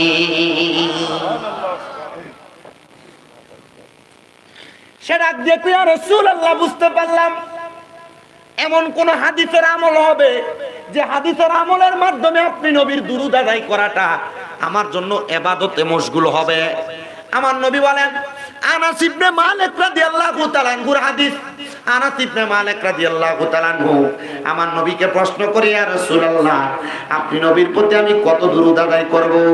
আমার নবী বলেন, তুমি তোমার জীবনটার সময়টাকে যদি তুমি দুনিয়াতে থাকো অবস্থায় দুরূদ আদায় করো। আনাস ইবনে মালিক বলে, ইয়া রাসূলুল্লাহ, আমি সারাটা 24 ঘন্টার সময়কে আমি দুই ভাগে ভাগ করব। এক ভাগ আপনি নবীর উপর দুরূদ আদায় করব, আর এক ভাগ আমি আমার দুনিয়ার সময় কাটাবো। আল্লাহর নবী বলেন, আলহামদুলিল্লাহ, তবে এর চাইতে বেশি পড়তে পারলে আরো ভালো। ওই সাহাবী আনাস ইবনে মালিক বলে, ইয়া রাসূলুল্লাহ, তাহলে আমি পুরাটা সময়কে তিন ভাগে ভাগ করব। আমি দুইটা ভাগ সময় আপনি নবীর প্রতি দুরূদ পড়ব, এক ভাগ সময় আমি আমার দুনিয়ার কাজের জন্য রাখবো। আমার নবী বলে, আলহামদুলিল্লাহ, এর চাইতে বেশি পড়লে আরো ভালো। হযরত আনাস ইবনে মালিক বলে, ইয়া রাসূলুল্লাহ, তাহলে চার ভাগ কইরা এক ভাগ আপনি নবী আমি দুনিয়ার কাজে কাটাইবো, আর এক ভাগ আপনি নবীর উপর দুরূদ পড়ব। আমার নবী বলে, এ আনাস ইবনে মালিক, আলহামদুলিল্লাহ, তবে আমি নবী ঘোষণা করলাম এর চাইতে বেশি পড়তে পারলে আরো ভালো। আনাস ইবনে মালিক রাদিয়াল্লাহু তাআলা আনহুর হাদিসটাকে নকল করে হযরত আব্দুল্লাহ ইবনে আব্বাস রাদিয়াল্লাহু তাআলা আনহু বলে, আমি আমার নবীকে বললাম, ইয়া রাসূলুল্লাহ, ইয়া হাবিবাল্লাহ, নবী গো, আমার জীবনের বাড়তি সময়ে যতটুক সময় আমার ব্যতীত খালি থাকবে, আমি প্রত্যেকটা সময় আপনি নবীর উপর দুরূদ শরীফ আদায় করে করে কাটিয়ে দিব। বলেন সুবহানাল্লাহ। এ মুসলমান ইমানদার, ওই ব্যক্তি বলেন, আল্লাহর হাবিবের ইশারা মোতাবেক আমি বিবাহ করলাম। বিবাহ করার পরে আমার একটা সন্তান দুনিয়াতে জন্ম নিল, কিন্তু জন্ম নেওয়ার 2 মাসের মাথায় আমার স্ত্রী ইন্তেকাল করলো। আমি চিন্তা করলাম, আমি আরেকটা বিবাহের মধ্যে লিপ্ত হব না। আমি আরেকটা বিবাহে লিপ্ত হইলে আমার এই সন্তান এবং পরবর্তী বিবাহের কারণে আমার পরিবারটা এলোমেলো হবে, এটার কারণে আমার ইবাদতের মধ্যে বিঘ্নতা ঘটবে। ও মুসলমান, আপনারা যারা এখানে মুরব্বিরা বসছেন, অনেকে আছেন আপনারা স্ত্রী হারায় ফেলছেন, অনেকে চিন্তা করে করে আবার দ্বিতীয় বিবাহ করেছেন। দ্বিতীয় বিবাহ করা স্ত্রী ইন্তেকালের পরে এটা গুনার কাজ নয়, ভালো কাজ, সওয়াবের কাজ। তবে আল্লাহর হাবিব সাল্লাল্লাহু আলাইহি ওয়াসাল্লাম নবী বলেন, কোন পুরুষ অথবা মহিলার স্বামী পুরুষের স্ত্রী মারা যাওয়ার পরে ওই পুরুষ যদি তার স্ত্রীর কথা মুহাব্বত মনে নিয়ে আর কখনো বিবাহ না করে, আল্লাহর দরবারে তার স্ত্রীর জন্য দোয়া করে, আমার আল্লাহ তাআলা ওই স্ত্রীটাকে 40 জন জান্নাতের হুর গিলমানের সর্দারিনী বানায়া ওই পুরুষের খেদমতে জান্নাতের মধ্যে হাজির করে দিবে। জোরে জোরে বলেন সুবহানাল্লাহ। আর কোন মহিলা স্বামী ইন্তেকাল করার পরে ওই মহিলা যদি তার স্বামীর কথা চিন্তা করে আর বিবাহ না বসে, আল্লাহর নবী বলেন, ওই মহিলা যদি তার সন্তানদেরকে মায়া করে, সন্তানের উপর আদরের নজর দেয়, আদরের হাত বুলিয়ে দেয়, আমার আল্লাহ তাআলার রহমতের ছায়া ওই মহিলাকে দান করেন। আরো জোরে কর না। ওই দিন গত কয়দিন আগে আমি ওয়াজ করে আসছি রাঙ্গামাটি। এই ওয়াজ যখন করলাম, এই গত মনে হয় 4-5 দিন আগে এক লোক ফোন দিতে, হুজুর আপনি যে ওয়াজ করে দিয়ে গেছেন, এখন আমার আব্বা উনি তো বিবাহের জন্য লাফায়, এই ওয়াজটা আমার আব্বার একটু শোনান। আমি কইছি, এটা তো ভালো জিনিস বেটা, বিয়ার লাগে লাফায়। তোর আম্মা কই? হুজুর মারা গেছে। আমি কই, আব্বা বিয়ে করতে মন চায় তো বিয়ে করো না কেন? আপনি চিন্তা করতেছেন, হুজুর বিয়ের অনুমতি দিতেছেন। বর্তমান সমাজের ছেলেরা চাইলেই মা ইন্তেকালের পরে বাপরে বিয়ে করাইতো না। চিন্তা করবো কি মাগো বিয়ে করলে আরেকটা ছেলে মেয়ে যদি হয়, যদি সম্পদের ভাগ দেওয়া লাগে, তুমি শরিয়া বিরোধী কাজ করবা। তোমার আম্মা যান প্রাপ্ত বয়স্ক, তোমার আব্বা অ্যাক্সিডেন্টে মারা গেছে, তুমি তোমার আম্মাকে চাইলে বিবাহ দিতে পারবা। আমি ওই দিন একটা নিউজ দেখে আমি খুব খুশি হয়েছি। ছেলে বয়স মনে হয় 17 থেকে 18, তার আব্বা ইন্তেকাল করছে বিদেশে। সে তার আম্মা জানের ইদ্যত 4 মাস 10 দিন শেষ হওয়ার পর সে নিজে পছন্দ করে তার আম্মার কাছে বলছে, আম্মা আপনি চাইলেও নাকি বিবাহ করতে পারেন। আপনার কাছে মনে হবে এই মহিলা মনে হয় কত খারাপ, স্বামী ইন্তেকাল করছে বিয়ে বসে বলছে। আমাদের সমাজে তাকে কোন নজরে দেখে? আরে না মিয়া, যদি এই মহিলার শরীরের যৌবনত্বের পাওয়ার থাকে মহিলা বিবাহ বসতে পারবে। আর আপনি কইবেন কি দেখছেন এই বেড়া মরে গেছে, কয়দিন হইছে বিয়ে বইলেছে, কথা কই না কেন? কয়নি? দেখছো বউ মরে গেছে, 40 দিন যায় না বিয়ে করে ফেলছে, কথা বলেন না কেন? যদি কোনো পুরুষ মানুষ মনে করে যে তার স্ত্রীর জন্য ধৈর্য ধরে থাকবে, পারবে। যদি বলে না তার চরিত্রের হেফাজত করতে পারবে না, জিনা ব্যভিচারে লিপ্ত হয়ে যাবে, তাহলে তার জন্য ধৈর্য ধরে থাকার দরকার নাই, তার জন্য বিবাহ করা ফরজ। সরি, দ্বিতীয়বার ওয়াজিব। আমার মুসলমান ইমামদাররা তিনি বলেন আমার স্ত্রী ইন্তেকাল করার পরে আমি আর দ্বিতীয় বিবাহ করলাম না। শর্ত হলো আমি যদি দ্বিতীয় বিবাহ করি আমার ইবাদতে ব্যাঘাত ঘটবে। উদ্দেশ্য ভালো, উদ্দেশ্য কি? আমার ইবাদতে ব্যাঘাত ঘটবে। পর্দার অন্তরালের মহিলারা চিন্তা করবো, দেখছনি হুজুর এটা কেমন ওয়াজ করে, এই ওয়াজ তো কোনোদিন বাপদাদার গত শুনি নাই। না গো মা, ইসলামী শরীয়ত আপনি শুনেন আর না শুনেন, এটা আপনি লালন পালন করতে পারবে। বাংলাদেশের মহিলাদের এমন স্বভাবে রূপান্তর হয়ে গেছে, এরা কখনো তাদের স্বামীকে দ্বিতীয় বিবাহের অনুমতি দিবে না। এ মা, আপনি অনুমতি দেন আর না দেন, ইসলামী শরীয়ত তাদেরকে বিবাহ করার আদেশ দিয়েছে যদি সামর্থ্যবান হয়, যদি ইনসাফ করতে পারে। কিন্তু মহিলারা স্বামীকে অন্যের কাছে বিবাহ দেওয়ার জন্য আরেকটা সতীন করে আনবে চিন্তা করে বিবাহ দেয় না। ভাগ বেশি দেওয়া লাগবে, স্বামী বেশি সময় তার কাছে কাটাবে। কিন্তু মহিলা জানে না, যদিও 2টা বিবাহ স্বামীকে করাইতে পারে, স্বামীটা অন্য আরেকটা তৃতীয় মহিলার দিকে তাকাবে না। 2টা মহিলাকে কন্ট্রোল করতে যায় সে তার সংসারের বেড়াজালে আটকে থাকবে, আর সংসারের বেড়াজাল তাকে গুনাহ থেকে বাঁচিয়ে রাখবে। মারহাবা পড়েন না মারহাবা। কিন্তু মা বোনেরা রাগ করতে পারে না, মুজিরা রাগ করার কোনো কিছু নাই।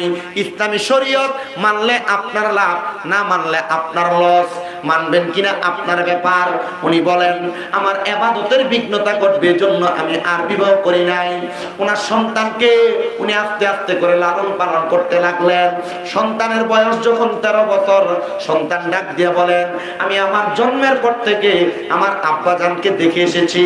আমার আব্বাজান শুধু ইয়া রাসূলুল্লাহ সাল্লাল্লাহু আলাইকা ইয়া রাসূলুল্লাহ বলে বলে কান্না করে আর জিকির করে। জিজ্ঞাসা করলাম হে আব্বাজান, নবী নবী বলে বলে আপনি কেন বারবার ডাকেন? আপনি কি নবীর জন্য তো পাগল, নবীর জন্য তো দেওয়ানা? আজকে যে ফরাদাবাদের মানুষ নবীর শানে এত সুন্দর মাহফিল সাজাইলো, কবরবাসীর স্মরণে মাহফিল সাজাইলো, তাদের একটাই উদ্দেশ্য ফরাদাবাদ এলাকার যত মানুষ কবরে, ফরাদাবাদ এলাকার যত মানুষ কবরের বাসিন্দা, তারা যেন মরার পরে কবরে যাওয়ার পরে নবীজির সুপারিশ পায়। কথা কন্যা ঠিক কিনা? সন্তান বলে আব্বা জানকে বললাম বাবা আপনি নবীকে পাওয়ার জন্য হয়তো বারবার নবী নবী করেন, নবীর উপর দরুদ পড়েন, তাহাজ্জুদের ইবাদত করেন। বলে হ্যাঁ। এ আব্বা ঠিক আছে, আপনি যেহেতু দরুদ পড়েন আমি পাশের ঘরে যে একটু আরাম করি। সন্তান বলে আমি যদিও পাশের ঘরে থাকতাম তবু আমার আব্বা জানের দরুদ শরীফের আওয়াজ আমি শুনতে পাইতাম। আমি হঠাৎ করে একদিন আমার আব্বা জানকে ইয়া রাসূলুল্লাহ বলে চিৎকার করে উঠতে শুনলাম। আমি দৌড়াইয়া আমার আব্বা জানের কামরার মধ্যে যাইয়া লক্ষ্য করে দেখলাম আমার আব্বা জান ওনার কাপড়গুলো একসাথে একটা গাটুরি করলেন। আমি জিজ্ঞাসা করলাম ও আব্বা জান আপনি কেন আপনার কাপড়গুলো গাটুরি বাঁধতেছেন? আমার আব্বা আমার জবাব দিয়েছে আমার রাহমাতুল লিল আলামিন নবীজি আমার ঘুমের ঘরে স্বপ্নে আমার নবীজি রওজা মুবারকের মধ্যে আমাকে ডাক দিয়েছে। আমার নবীজি রওজা মুবারক দেখার জন্য আমি এই জন্য নবী ইয়া রাসূলুল্লাহ বলে চিৎকার করেছি। বলেন সুবহানাল্লাহ। এ মুসলমান ইমানদার, এই নবীর উম্মতের দল সন্তান ডাক দিয়ে বলে, বাবা আপনি যদি এই এলাকা ত্যাগ করে এখান থেকে মদিনাতে চলে যান, আমি সন্তানকে কার কাছে রেখে যাবেন? আমি সন্তানের দায়িত্ব আপনি কাকে দিয়ে যাবেন?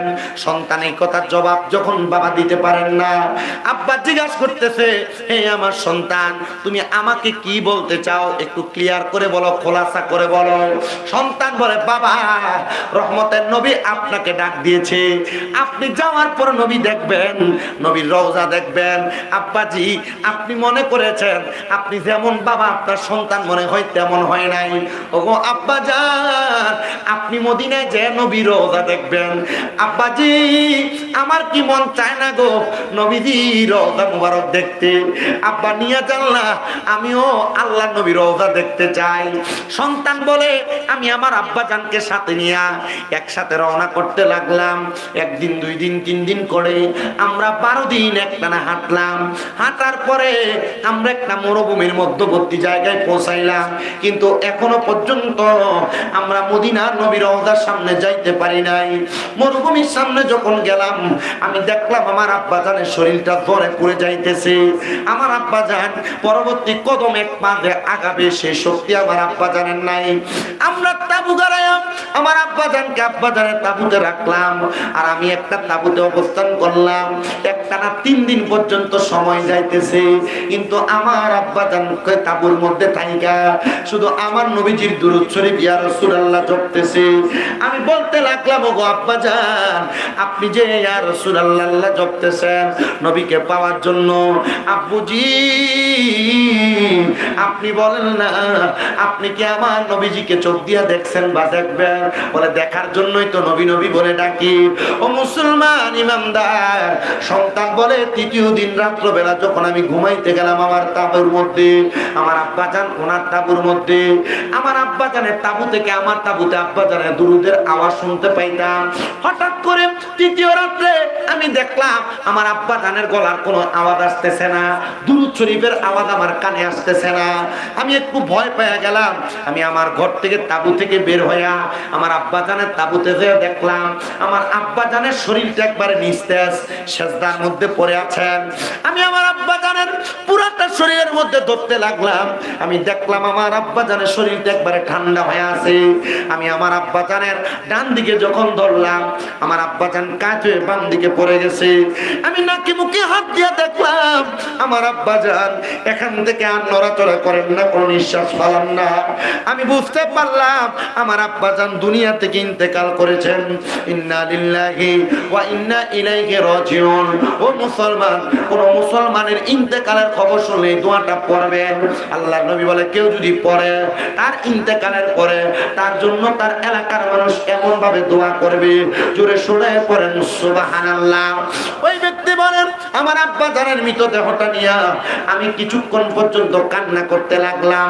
ওয়াক্ত ফজর হয়ে গেছে, আমি ফজরের নামাজের মধ্যে দাঁড়াইলাম, দাঁড়ায় নামাজ আদায় করলাম, কিন্তু পাশে আমার মৃত বাবার দেহটা পড়ে আছে। আমি নামাজ শেষ করে মুনাজাতের মধ্যে কান্না করতে লাগলাম। আমি যখন মুনাজাতের মধ্যে কান্না করতেছি, আরে আমি কান্না করতে করতে আল্লাহর কাছে বলি, ওগো আল্লাহ, আমার আব্বাজানকে মরুভূমির মাঝখানে মরে গেছেন, কে আমার আব্বাজানের জানাজা পড়াবে? কে আমার আব্বাজানরে গোসল দিবে? কে আমার আব্বাজানরে দাফন করবে? আমি একা সন্তান, আমি আমার আব্বাজানকে একা একা তো করতে পারবো না। আমার আল্লাহ তাআলার প্যারা হাবিবের ওই আশিকের ইন্তেকালের পরে নবীর আশিক যদি মারা যায়, মরণ নিয়ে কোনো টেনশন করা লাগে না। নবীর প্রেমিক যদি মারা যায়, মরার পরে কোনো চিন্তা থাকে না, টেনশন থাকে না। কারণ নবীর আশিক জানে, নবীর আশিকের মরার পরে তার কবরে রাহমাতাল লিল আলামিন নবী আসবে।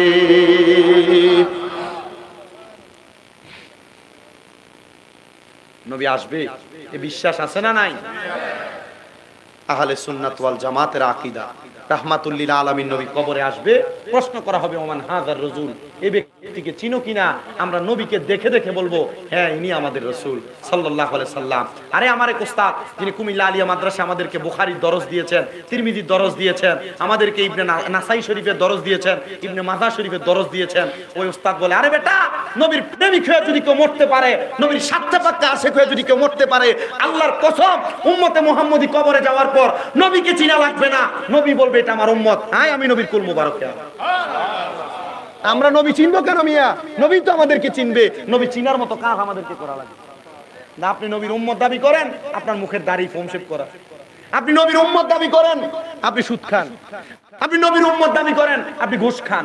আপনি নবীর উম্মত দাবি করেন, পরের হক মেরে মেরে খান। আপনি নবীর উম্মত দাবি করেন, আপনি মিথ্যা কথা বলেন। কথা বলেন না এমন মানুষও আছে না নাই? নবী বলেন আমি তাদের দিকে ফিরেও তাকাবো না। নাউজুবিল্লাহ নাই? আরে নবী যদি আপনার দিকে ফিরে না থাকে আপনার কোনো উপায় আছে? আপনাদের কষ্ট হইতেছে। আমি মাইক ধরছি যে সময় তো মোটামুটি অনেক লম্বা হয়েছে না? সময় চাই লাভ নাই, অল্প সময়, তবে যতটুকু সময় অতটুকু সময় কথা বলে আমি আপনাদেরকে নিয়ে দোয়া করে তারপর বিদায় নিব। আল্লাহ কবুল করেন, জোরে করেন আমিন। ওই সন্তান যখন ফজরের নামাজের মুসল্লার মধ্যে কান্না করতেছে, কান্না করার সময় হঠাৎ করে সন্তান শুনতে পাই চারদিক থেকে জনগণের আওয়াজ শোনা যায়। আওয়াজ কি? মানুষ আসতেছে। তিনি বলেন আমি মানুষের আওয়াজ শুনতে পাইয়া, ওই মানুষের আওয়াজগুলো শুনতে পাইয়া তাড়াতাড়ি তাঁবু থেকে বের হইলাম। আমি দেখলাম আমার তাঁবুর ডান দিক থেকে মানুষ দলে দলে আসতেছে, বাম দিক থেকে মানুষ দলে দলে আসতেছে, সামনের দিক পেছনের দিক থেকে মানুষ দলে দলে আসতেছে। তারা আইসা একটা মশকের ভিতর থেকে পানি বের করে আমার আব্বারে নিজে নিজে গোসল দেওয়াইলো। তারা কাতারবদ্ধ হয়ে দাঁড়ায়া আমি সন্তানকে বললো জানাজার নামাজের ইমামতি করার জন্য। আমি ইমামতিতে দাঁড়িয়ে গেলাম। হঠাৎ করে জানাজার নামাজ শেষ হওয়ার পর তারা আমার আব্বাজানকে কাফন দাফন শেষ করে দাফন করে ফেললেন, মাটি দিয়ে ফেললেন। তারা যখন চলে যায় আমি আমার আব্বাজানের জানাজার পরে দাফনের পরে তাদের মধ্য থেকে পেছন থেকে একজনকে ডাক দিলাম, এ ভাই আপনি বলেন না আপনাদের কাউকে তো আমি আমার আব্বাজানের ইন্তেকালের খবর দেই না, আপনারা কেমনে খবর পাইলেন আর কেমনে আমার আব্বার জানাজাতে আসলেন? তিনি বলেন গতকালকে রাত্রবেলা যখন আমরা ঘুমাইলাম একজন সাদা পোশাকওয়ালা সুন্দর নুরানি চেহারাওয়ালা ব্যক্তি আমাদের এই গাড়ি আইসা খবর দিলেন, এই এলাকার মানুষ তোমরা যদি একজন জান্নাতি মানুষের জানাজার নামাজ পড়তে চাও তাহলে তোমাদের এলাকার মরুভূমির মধ্যম প্রান্তে চলে যাও, যেখানে আমি নবীর একজন আশেক পড়ে আছে। আমি নবীর ওই আশেকের জানাজার নামাজ পড়ার জন্য তোমরা চলে যাও। আরে তোমার আব্বা জানের বদৌলতে, তোমার আব্বা জানের ইন্তেকালের কারণে আল্লাহ তাআলা আমাদেরকে রাহমাতান লিল আলামিন নবীর দিদার দান করেছে। শুধু আমাকে বলে নাই, এখানে যত মানুষ দেখতে পাও তাদের প্রত্যেককে তোমার আব্বার জানাজার ব্যাপারে খবর দিয়েছে। দুইটা মাইকের গাড়ি বাইর করে, তিনটা মাইকের গাড়ি বাইর করে মসজিদে মসজিদে মরণের খবর এলান দেয়। কিন্তু নবীর প্রেমিক যদি মারা যায় মাইকের জন্য গাড়ি বাইর করা লাগে না, মাইকিং করে এলাকার মানুষকে জানায় দেওয়া লাগে না। আল্লাহর হাবিবের এলানে নবীর আশিকের জানাজার মধ্যে হাজার হাজার মানুষ চলে আসে। বলেন সুবহানাল্লাহ। উনি বলেন তাহলে তোমরা তো মনে হয় বুজুর্গানে দিনদের এলাকার মানুষ। আমার আব্বা জানের একটা স্বপ্ন ছিল, তারা সবাই চলে যায়, তুমি বলো না আমার আব্বা জানের স্বপ্নটা পূরণ হয়েছে নি? বলে তোমার আব্বা জানের স্বপ্ন কি? বলে আমার আব্বা জানের স্বপ্ন ছিল আমার আব্বা জান মরণের আগে একবার হলো নবীজির চেহারা মোবারক দেখবে। আমার আব্বা জান নবীজির চেহারা মোবারক দেখছে কিনা একবার তুমি আমারে বলো না। বলে যদি তুমি তোমার আব্বা জানের মরণের আগে নবী দেখছে কিনা সেই খবর জানতে চাও তাইলে তুমি মুরাকাবা করা লাগবে। মুরাকাবা করে কেমনে আমি জানি না, আমার একবার মুরাকাবা শিখিয়ে দেন। বলে মুরাকাবার সিস্টেম হলো কোন মানুষ যদি মুরাকাবা করে তাহলে মুরাকাবা করার আগে ওই মানুষ সর্বনিম্ন 3 মাস পর্যন্ত হারাম খাবার খাইতে পারবে না, তাহাজ্জুদের নামাজ পড়বে, বেশি বেশি নফল ইবাদত করবে, করার পরে আসরের নামাজের পরে ডান হাতটারে তার ডান গালের সাথে লাগায়া পাটারে মিমের মতো বাঁকা কইরা যখন পশ্চিম দিকে মুখটা ফিরে কোন বিষয় জানার জন্য চেষ্টা করবে, আল্লাহ তাআলা তাকে সেই বিষয় জানিয়ে দিবে।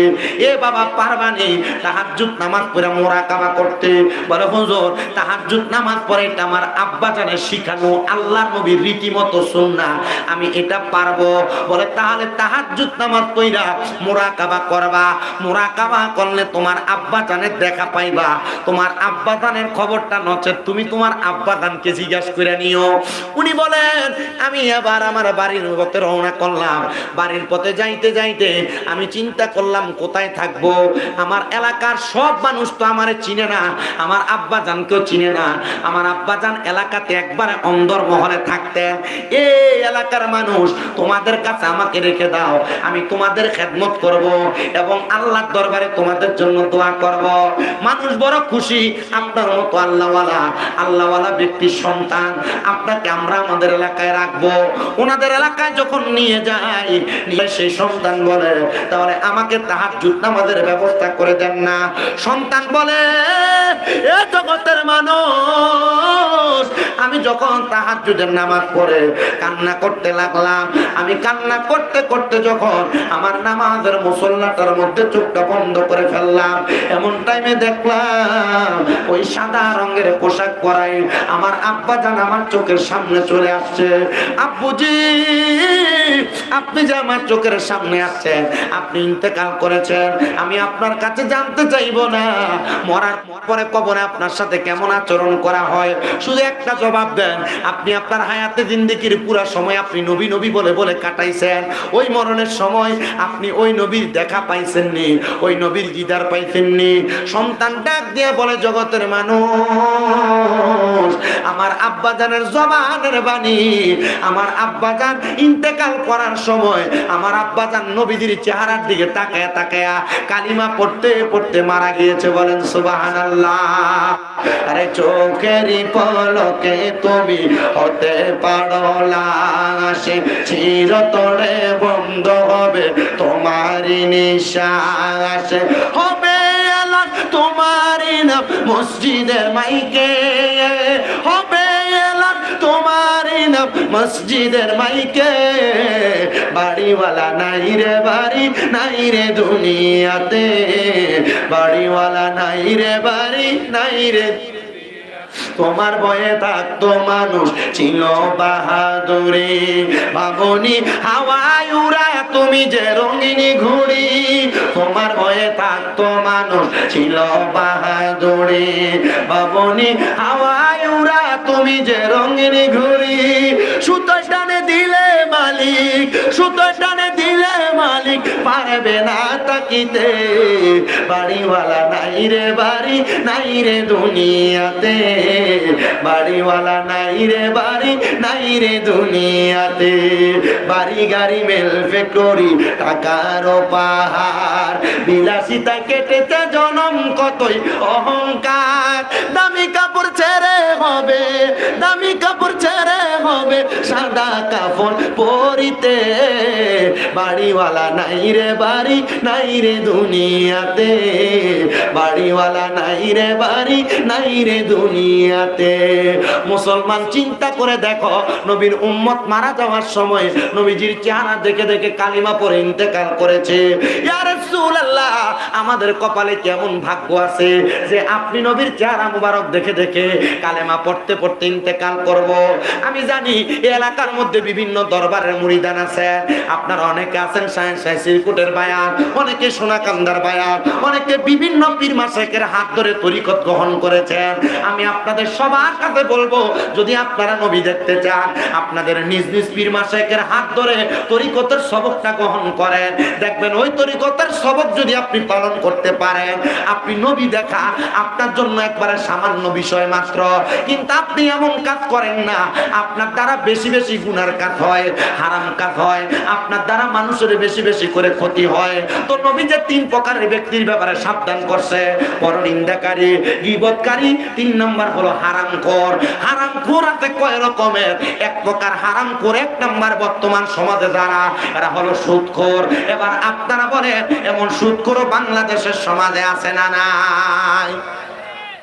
শুধু সুদখোর না, এবার সুদে টাকা লাগে, যদি কয় কাকা চলেন কেমনে, আমরা তো কোনো কাম কাজ নাই, কাল্লা খালা কথা কন না কা। এমন সুদখোর আছে না আপনার কষ্ট দিতেছে? কোন আরেক প্রকার সুদখোর আছে।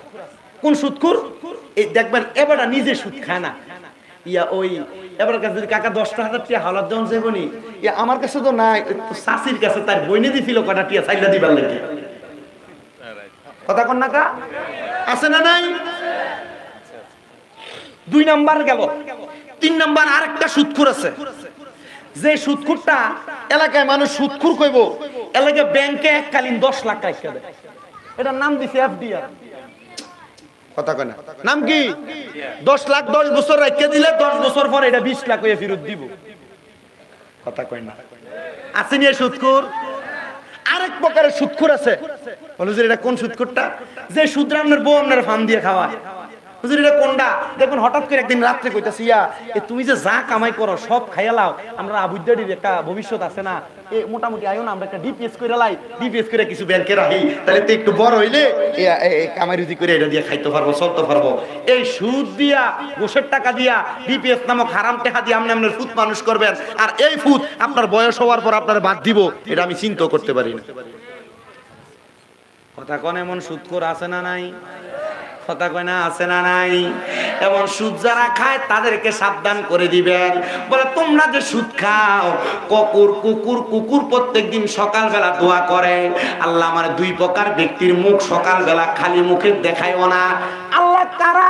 বলে ওই কুকুর বলে, এক প্রকার কোন বেনামাজির মুখ আমি কুকুরকে দেখাইয়েন না, 2 নাম্বার কোন হারাম খোরের মুখ আমি কুকুরকে দেখাইয়েন না। আহারে কি সুদ খাইলা, তোমার চেহারা কুকুর পর্যন্ত দেখতে চায় না, আর তুমি এলাকার মানুষে দেখে দেখে বেড়াও, আবার দেখতে দেখা যায় এই সুদখোররা একটু নির্লজ্জ হয়, বেহায়া হয়, বলে হুজুর কেমনে? আরে বাবা সুদের টাকা দিয়া সমাজের মধ্যে চলাফেরা করে, আমি বিল্ডিং বানায়, আবার সমাজের লম্বা লম্বা কথা বলে, এমন সুদখোর এলাকায় আপনারা দিয়ে কয়, আমি কইতাম কি তারাই সাক্ষী দেয়া আছে। মুসলমান ইমানদার আরেক প্রকার হারামখোর, নবীজি আপনার কাছে জানতে চাই তারা কারা? বলে যারা পরের হক হরণ করে, হাক্কুল ইবাদ বান্দার হক তারা মেরে মেরে খায়, নিজের সম্পদ বাড়ানোর জন্য পরের হক তারা দখল করে। ভাই মারা গিয়েছে, বাতিদার সম্পত্তি বোঝা দেয় না, দখল করেছে। মা বাবা ইন্তেকাল করেছে, বোনের সম্পত্তি বোঝা দেয় না, এমন বহুত ভাই আছে মাহফিলে। মা বাপ মরে গেছে কিন্তু বোনের সম্পদ এখনো বুঝিয়ে দেয় নাই, বহুত ভাই আছেন আপনারা, বোনের সম্পদ বুঝা দেয় নাই। আল্লাহ নবী বলে তারা আরেক প্রকার হারামখোর, তারা আরেক প্রকার জুলুমবাজ। নবীজি 3 নাম্বার আর কারা? বলে যারা নিজের সম্পদ বাড়ানোর জন্য মিথ্যা কথা বলে বলে ব্যবসা করেছে। একটা জিনিসের দাম 10 টাকা, সে 8 টাকা দিয়ে ক্রয় করেছে, 10 টাকা বিক্রি করলেই চলে। সে বিক্রি করার সময় কয় আল্লাহর কসম করে এটা আমার কি নয় 15 টাকা। এমন হারামখোর যারা মিথ্যা কথা বলে বলে ব্যবসা করে, আল্লাহর নবী বলে আমি তাদের ব্যাপারে বড় ভয় করি। নবী গো, আর কোন হারামখোরের ব্যাপারে ভয় করেন? বলে যারা ঘুষ খায়, যারা মানুষের কাছে কোনো কিছুর বিনিময়ে কোনো কিছু গ্রহণ করে, এটাই হলো ঘুষ। এটার কারণে আমি নবী তাদের ব্যাপারে বড় ভয় করি। ইয়া রাসূলুল্লাহ, এদের অবস্থা কেমন? বলে তারা যখন ইন্তেকাল করবে, ইন্তেকাল করার সময় আজরাইল ফেরেশতা তাদের শরীর থেকে যখন রূহটা কবজ করবে, তাদের কাছে মনে হবে জীবিত একটা বকরিকে জীবিত অবস্থায় চামড়াটা টাইনা টাইনা ছিঁড়ে ফেললে যত কষ্ট হয়, ওই হারামখোর ব্যক্তিটার তত কষ্ট হবে। শুধু তাই নয়, ফেরেশতা আজরাইল যখন তাদের রূহটা নিয়ে যাবে, আজরাইল নাকের মধ্যে একটা কাপড় লাগে উপরে নিয়ে যাবে, আর আল্লাহর আসমানের ফেরেশতারা তার দিকে থু থু নিক্ষেপ করবে। ইয়া রাসূলুল্লাহ, কেন? বলে হারাম খাওয়ার কারণে, পরের হক মাইরা খাওয়ার কারণে আল্লাহ তাআলা তার রূহটাকে একটা দুর্গন্ধযুক্ত রূহ বানায় রাখছে। এ পর্দার অন্তরালের আমার মা, তোমার স্বামী যে তোমাদেরকে ইনকাম করে খাওয়ায়, হালাল খাওয়ায় না হারাম খাওয়ায়, কোনদিন তুমি তোমার স্বামীকে একবার জিজ্ঞাসা করো নাই? ও বাবা, ও আম্মা, এ হারাম খাবার খায়াতে তুমি কবরে যাইবা, আল্লাহর কাছে কি জবাব দিবা আমার বুঝে আসে না। এজন্য আমি ফরাদাবাদ এলাকার সবার কাছে একটা কথাই আবদার করে যাই, হারাম যেখানা মানুষের অনুমতি ছাড়া তার সম্পদ হরণ করা, অনুমতি ছাড়া তার সম্পদ দখল করা, মানুষের কাছ থেকে সুদের উপর টাকা নেওয়া দেওয়া, মানুষের কাছ থেকে ঘুষের টাকা গ্রহণ করা, মানুষের পরের হক গাছের সম্পদ গাছের ফল ফলাদি গ্রহণ করা, এমন হারাম কাজ থেকে আপনি দূরে থাকবেন। মিথ্যা কথা বলে ব্যবসা করা, এমন কাজ থেকে দূরে থাকবেন। আরে বাবা, সব তো আপনি সম্পদের জন্য করতেছেন। মনে রাখবেন, যে ব্যক্তি 1 টাকার সম্পদের মালিক, আল্লাহর কাছে 1 টাকার সম্পদের হিসাব দেওয়া লাগবে। যে ব্যক্তি 1 কোটি টাকার সম্পদের মালিক, আল্লাহর কাছে 1 কোটি টাকার সম্পদের হিসাব দেওয়া লাগবে। আপনি বললেও লাগবে, না বললেও লাগবে।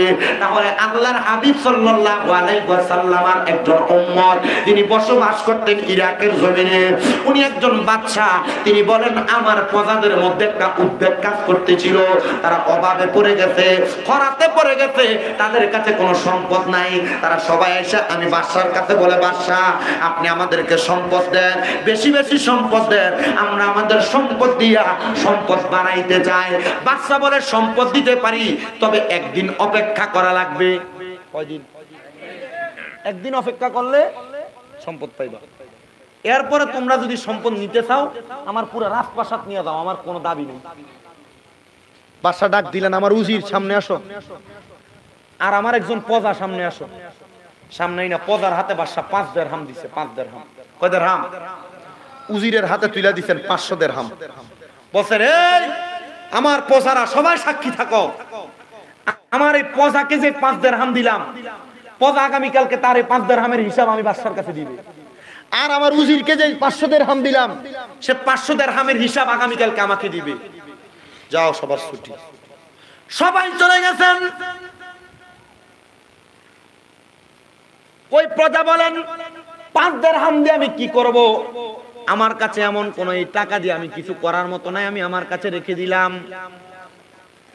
আর উজির মনে চিন্তা করে, 500 দিরহাম চাইলে ভালো খাবার খাওয়া যাবে, ভালো পোশাক পরা যাবে। বাজার সদাই করে ভালো পোশাক নিয়ে উজির চলে আসলেন এবার তার বাড়িতে। পরের দিন আসরের নামাজের সময় বিচার কার্য হিসাব দেওয়া লাগবে। রাজপ্রাসাদ সাজাইলেন সুন্দর করে। বাদশা তার রাত চেয়ারে বসলেন। বাদশা কি করলেন? একটা বড় আগুনের চুল্লি বানাইছে। ধান সিদ্ধ করবার লাগে আপনারা চুলা বানান না? এমন একটা বড় চুল্লি বানাইলেন। বড় একটা লোহার শীট উনি এটার উপর বিছিয়ে দিয়া আগুনটাকে জোহর থেকে আসর পর্যন্ত উত্তপ্ত করলেন। আচ্ছা কোন তো, এখন এই লোহার শীটটা কি ঠান্ডা না গরম? কম না বেশি? তিনি বলেন, গরম কইলাম। আমি বললাম, এ আমার প্রজা, এ আমার উজির, তোমরা তোমাদের টাকার হিসাব কে কি করেছো এই গরম লোহার পাতের উপর দাঁড়ায় দেওয়া লাগবে। সবাই তো হিসাব বরাবর। প্রজা বললেন, বাদশা আমার টাকা এখনো আমার কাছে আছে, 5 দিরহাম দিয়া কিছু করা যাবে না, বিদায় কিছু করি নাই, রেখে দিলাম। বলে, হিসাব এমনে না, এটার উপর দাঁড়ায় দাও। প্রজা কি করলেন? তার ডান পাটা রাখলেন গরম লোহার চুল্লির পাতের উপরে, রাইকা বললেন, আমার দিরহাম আমার কাছে বইলা। বাম পা দিয়া কদম রাইকা চুল্লি থেকে বের হয়ে গেলেন। আর এবার উজিরকে ডাক দিলেন, উজির তুমি তোমার 500 দিরহামের হিসাব দাও। উজির বললেন, আমি 500 দিরহামের হিসাব দিব কি? আমি বললাম, বাদশা এটার উপর দাঁড়ায় যদি আমি আমার হিসাব দিতে যাই, আমার পা গলে যাবে, হাড্ডি গলে যাবে, শরীরের দেহ চুরমাচুর হয়ে যাবে, আমি আমার 500 দিরহামের হিসাব দিয়া শেষ করতে পারবো না। বাদশা বলে, ও আমার প্রজার দলেরা, ও আমার উম্মতে মুহাম্মদীরা, শুনো, তোমরা যেমন ভাবে এই সম্পদের হিসাব আমার কাছে দুইজন দিতে পারে নাই, তোমরা যত সম্পদের মালিক হইবা কাল ময়দানে মাশর তামার মতো আগুনের উত্তপ্ত গরম হবে, সূর্যটা তোমাদের মাথার উপরে থাকবে, কিন্তু তোমরা এই হিসাব সেখানে দাঁড়ায় দাঁড়ায় দেওয়া লাগবে। যার সম্পদ যত বেশি তার হিসাব তত বেশি। এবার বলো তোমরা সম্পদ চাও কিনা? বলে না, সম্পদ চাই না। ও বাদশা, কবরে যাওয়ার পর আমরা কোন কাজ করলে ওই কবরের কঠিন আযাব থেকে বাঁচবো আপনি আমাদেরকে শিখিয়ে দেন। এ পর্দার অন্তরালের মা বোনেরা, আপনারা মাঝে মাঝে হয়তো কবরের কথা স্মরণ করে করে কান্দেন কিনা জানি না। মোবাইল নিয়ে, সোশ্যাল মিডিয়া নিয়ে, টিভি সিরিয়াল নিয়ে যদি ব্যস্ত থাকেন, স্বামীর সঙ্গে সর্বদাই যদি ইমুকলে ব্যস্ত থাকেন, মা গো কবরের কথা কখন সময় কখন স্মরণ করবেন এটা বুঝি না। তবে আপনাদের সবার কাছে বলি আমার ভাই বাবারা, মা বোনেরা, ওই হাসরের ময়দানের কথা স্মরণ করে যখন বাদশার সব প্রজারা বললেন, বাদশা আমরা দুনিয়া চাই না, আমরা সবাই আখিরাত চাই। বাদশা আপনি আমাদেরকে একটা তালিম প্রদান করেন, যেই তালিমের মাধ্যমে আমরা দুনিয়া ত্যাগ কইরা আখিরাতটাকে উজ্জ্বল বানাইতে পারবো। বাদশা বলে, ও আমার প্রজারা শোনো, আজকে তোমরা ফজরের নামাজের আগে এশারের নামাজের পরে আমি বাদশার রাজপ্রাসাদে আসবা, তাহলে আমি তোমাদেরকে কবরের পুঁজি তৈরি করার মাধ্যম রেডি করে দিব। কবরবাসীর স্মরণে মাহফিল, ফরাদাবাদ এলাকার কবরবাসীর এক খুশি, মাহফিলের ডাইনে বামে ঘুরতেছে। আর ভিক্ষুক যেমনে ভিক্ষা করে, কবরবাসী রুহগুলো এমনি এমনি ভিক্ষা করে। আমার ফুতা সুস্নি রে মাহফিলে, আমি মাল লাগে একটু দোয়া করস না। আমার সন্তান আসুসনি রে, আমি বাবার জন্য একটু দোয়া করো না। এ ফরাদাবাদ এলাকার একজন আলেমী ছিলেন নুরুদ্দিন ভাই, মনে হয় আপনাদের এলাকার হুজুর। বাইরে আমার ইন্তেকালের অল্প কিছুদিন আগে আখাউর একটা মাহফিলে বলছিল, ভাই বেশি শরীরটা ভালো না, বুকটা মাঝে মাঝে ব্যথা করে একটু দোয়া করবেন। আমি বলছি আল্লাহর দরবারে তাহাজ্জুদ পড়ে পড়ে দোয়া করলে দেখবেন আমার আল্লাহ তাআলা আপনাকে মাফ করবে, রোগের শিফা দান করবে। ওনার একটা সন্তান মনে হয় কোরআনে হাফেজ হইছে। আল্লাহর দরবারে ওনার ইন্তেকালে আমি বড় আফসোস করে করে দোয়া করছি।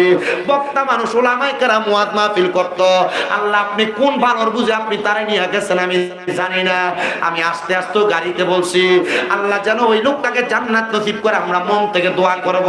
শুধু তাই না, ফরাদাবাদ এলাকা, বাঞ্ছারামপুর থানা, ব্রাহ্মণবাড়িয়া জেলা সহ সমস্ত পৃথিবীর যত মানুষ কবরের বাসিন্দা, ওগো আল্লাহ আজকে ফরাদাবাদ এলাকায় হযরতে হাজী জমিরউদ্দিন জামে মসজিদ প্রাঙ্গণে এই জান্নাতের বাগান মাহফিলের উসিলায় তুমি প্রত্যেকের কবরের আযাব মাফ করে দিও। আমি জানতে চাই, চোখের পানি পালায়া পালায়া যদি কান্দি, আমার আল্লাহ তাআলা চাইলে আমাদের বংশের কবরের আযাব মাফ করতে পারে কি পারে না? আইরে বাদশার প্রধানের সবাই রাজপ্রাসাদে চলে আসছে। রাজপ্রাসাদে আসার পরে বাদশা বলে, তোমরা আমার সঙ্গে 2 রাকাত নামাজ আদায় করো। নামাজে দাঁড়ায় গেলে সবাই নামাজ আদায় করে মুনাজাতে কান্না করতেছে। এই আমার প্রজারা, তোমরা চিন্তা করে দেখো, তোমাদের আঙ্গুলি দ্বারা বড় গুনাহ করেছো, হাত দ্বারা গুনাহ করেছো, চোখ দ্বারা গুনাহ করেছো, কান দ্বারা গুনাহ করেছো, নাক দ্বারা গুনাহ করেছো, মুখ দ্বারা গুনাহ করেছো, পা দ্বারা গুনাহ করেছো। আমার আল্লাহ তাআলা তোমার নাকের ডগার মধ্যে 2টা ফেরেশতা রাখছে, মুখের 2 ঠোঁটের মাঝখানে 2টা ফেরেশতা রাখছে, 2 চোখের মাঝখানে 2 পাপড়ির মধ্যে 4টা ফেরেশতা রাখছে। তোমার প্রত্যেক আঙ্গুলের মাথায় মাথায় আল্লাহ তাআলা এক একটা করে ফেরেশতা রাখছে। তোমার প্রত্যেকটা পায়ের আঙ্গুলের মাথায় মাথায় এক একটা করে ফেরেশতা রাখছে। তোমরা যদি মনে হয় তোমার গুনার কারণে তুমি বাইসা যাইবা, তোমরা আল্লাহর কাছে কান্নার দরকার নাই, রাজপ্রাসাদ থেকে বের হয়ে যাও। আর যদি মনে হয় আল্লাহ তাআলা তোমাদেরকে মাফ করবে না, তুমি স্বীকার করা লাগবে না। তোমার হাত বলে দিবে তোমার হাত দ্বারা আঙ্গুলি দ্বারা গুনাহ হয়েছে। তোমার চোখ বলে দিবে এই চোখ দ্বারা তুমি পুরুষের পরনারীর দিকে তাকাইছো। এ মা, তোমার চোখ সাক্ষী দিবে তোমার স্বামী থাকার সত্ত্বেও তুমি তোমার চোখ দিয়ে পর পুরুষের দিকে তাকাইছো। এ মা, তোমার স্বামী তোমার হক আদায় করার পরেও তুমি অন্য কোন পুরুষের দিকে তাকাইছো। এ পুরুষ মানুষ, তোমার স্ত্রী তোমার সব হক আদায় করার পরেও তুমি অন্য কোন নারীর দিকে তাকাইছো, তোমার চোখ সাক্ষী দিবে। জবান দিয়ে মিথ্যা বলেছো, গালিগালাজ করেছো, তোমার জবান সাক্ষী দিবে। তোমার হাত দ্বারা মানুষের টাকা পয়সা জমি সম্পদ চুরি করেছো, হাতের আঙ্গুলিগুলা সাক্ষী দিবে। তোমার পা দ্বারা গুনার কাজ করার জন্য পা দিয়ে হাইটা হাইটা গিয়েছো, তোমার পা গুলা সাক্ষী দিবে। আর কবরের মধ্যে যাওয়ার পর এমন ভাবে কঠিন আযাবের সম্মুখীন তোমাকে করা হবে, বাঁচতে পারবা না, বাঁচতে পারবা না, বাঁচতে পারবা না। আল্লাহর নবী আল্লাহর কোরআন থেকে বলে, ইন্নাল্লাযীনা কাফারু মিন আহলিল কিতাবি ওয়াল মুশরিকিনা ফি নারি জাহান্নামা খালিদিনা ফিহা উলাইকা হুম শাররুল বারিয়া। নিশ্চয় যারা কুফরি করে এবং মুনাফিক, আহলে কিতাব এবং মুনাফিকি কর্মকাণ্ড করে, ওই ব্যক্তিদের ব্যাপারে আমার আল্লাহ তাআলা ঘোষণা করতেছে, বান্দা, এই বান্দারা দুনিয়ার জমিন থেকে কবরে যাওয়ার পর তোমরা চিরস্থায়ী জাহান্নামী। এরা কারা? কয় উলাইকা হুম শাররুল বারিয়া। এরা হইল দুনিয়ার সবচাইতে নিকৃষ্ট ব্যক্তি, এরা হইল দুনিয়ার সবচাইতে বাজে ব্যক্তি। হুজুর, আমরা মুনাফিকি করি না, আমরা আহলে কিতাব না, কিন্তু আমরা কুফরিও তো করি না, আমরা তো কাফের হয়ে যাই নাই। না রে মুসলমান, চুরি করা গুনাহ এটা তুমি জানো, নামাজ ছেড়ে দেওয়া গুনাহ তুমি জানো, হারাম খাওয়া গুনাহ তুমি জানো, পরের হক খাওয়া গুনাহ তুমি জানো, রোজা না রাখলে গুনাহ তুমি জানো, নামাজ ইবাদত না করা গুনাহ তুমি জানো। আল্লাহর নবী বলে, গুনার কাজকে গুনাহ চাই না, যে ব্যক্তি দ্বিতীয়বার গুনাহ করে এটা কবিরে গুনাহ। গুনার কাজকে গুনাহ চাই না, বারবার গুনাহ করা কুফরি। যে ব্যক্তি কুফরি কাজটা বারবার করে সেই ব্যক্তি জাহান্নামে যাবে, সে দুনিয়ার সবচাইতে বাজে মানুষ। ইয়া রাসূলুল্লাহ, ইয়া হাবিবাল্লাহ, আপনি বলেন না ভালো মানুষ কোনটা? আল্লাহর নবী কয়, ইন্নাল্লাযীনা আমানু ওয়া আমিলুস সলিহাতি, নিশ্চয় যারা ঈমান আনে এবং নেক আমল করে, উলাইকা হুম খায়রুল বারিয়া, এরা হইল দুনিয়ার সবচাইতে ভালো মানুষ, সবচাইতে উত্তম মানুষ। নবী গো, আমার আল্লাহ তাআলা তাদেরকে কি পুরস্কার দান করবে? আমার নবী বলে, আল্লাহ তাআলা যে পুরস্কার দিবে, ওই পুরস্কারের নাম হলো জাযাউহুম ইনদা রাব্বিহিম জান্নাতু আদনিন। ওই পুরস্কারের নাম হলো আল্লাহর পক্ষ থেকে দেওয়া পুরস্কার, জান্নাতুল আদন। এত সুন্দর, তাদরি মিন তাহতিহাল আনহার, এত সুন্দর জান্নাত, ওই জান্নাতের নিচে দিয়ে নহর প্রবাহিত হবে। আল আনহারু খালিদিনা ফিহা আবাদা। আল্লাহর নবী বলে, ওই জান্নাতে তারা চিরস্থায়ী বাসিন্দা হয়ে থাকবে, আবাদা, তারা কখনো বের হতে চাইবে না। ও আল্লাহ, আপনার কাছে জানতে চাই, ওই জান্নাতে বান্দা চিরস্থায়ী বাসিন্দা হয়ে থাকবে। আল্লাহ গো, আপনি বলেন না তারা কারা? কারা ওই জান্নাতে থাকবে? ওই রাদিয়াল্লাহু আনহুম ওয়া রাদু আন, যারা তাদের আল্লাহর প্রতি সন্তুষ্ট আর আল্লাহ তাদের প্রতি সন্তুষ্ট, তারা ওই জান্নাতে থাকবে। আল্লাহ তারা কারা? ওই যালিকা লিমান খাশিয়া রাব্বা, যারা আল্লাহকে দুনিয়াতে সবচাইতে বেশি ভয় করছে, রবকে বেশি ভয় করছে। যারা আল্লাহরে ভয় করে, তারা হারাম খায় না, পরনিন্দা করে না, গীবত করে না, মানুষের হক মাইরা মাইরা খায় না, কবরকে ভয় করে নামাজ পড়ে, নামাজ ছাড়ে না, রোজা ছাড়ে না, রমজান মাস আসলে পর্দা করে যায়, খাবার খায় না। মুসলমান ইমানদার সবার কাছে করজোরে আবদার, কবরের আযাবকে ভয় করেন, আল্লাহকে রাজি খুশি করার চেষ্টা করেন। নামাজ, রোজা, হজ, যাকাত, ইবাদতের পাশাপাশি আল্লাহকে খুশি করার মাধ্যম হলো, আল্লাহর নবী বলে, রিদা রাব্বি ফি রিদাল ওয়ালিদাইন, আম্মা আব্বার সন্তুষ্টিতে আমার আল্লাহকে সন্তুষ্টি করা যায়। ও আল্লাহ, আমাদের সমাজে এমন অনেক কপাল পোড়া আছে, যারা বাইয়ে বাইয়ে ঝগড়া করে মা বাপরে ভাত খাওয়ায় না, যারা বিবাহ করার পর মা বাপকে জুদা করে দেয়, মা বাপ এই ঘরে ওই ঘরে ঘুরে ঘুরে ঘুরে ঘুরে খায়। এ সন্তানকেও যদি তোমরা তোমাদের মা বাপকে জুদা করে থাকো, আলাদা করে থাকো, দে রে ফরাদাবাদের সন্তান, বানসারামপুরের সন্তান, দে তোর পাও আমার সামনে দে, আমি আমার জিহ্বা দিয়া তোর পাও পরিষ্কার করে দিব। বলে হুজুর কারণ কি? কারণ মা বাবার মনে কষ্ট দিয়া, মা বাপরে ভাত না দিয়া, মা বাপরে দমক দিয়া যত নামাজ পড়ো না কেন, এই নামাজ আল্লাহর কাছে কবুল হবে না। শামীম দাদা না, ব্রাহ্মণবাড়িয়া জেলার বড় হুজুরাই না ওয়াজ করাইবা, এই ওয়াজ দিয়ে কোনো লাভ হবে না। সন্তানের দল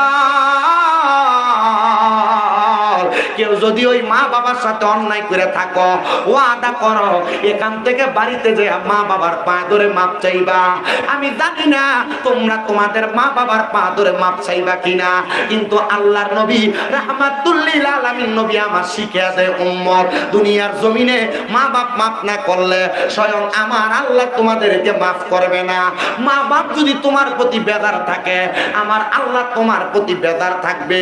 এ সন্তানের দলেরা, তোমরা তোমাদের মা বাবার কাছে মাপ চাইবা কিনা জানি না।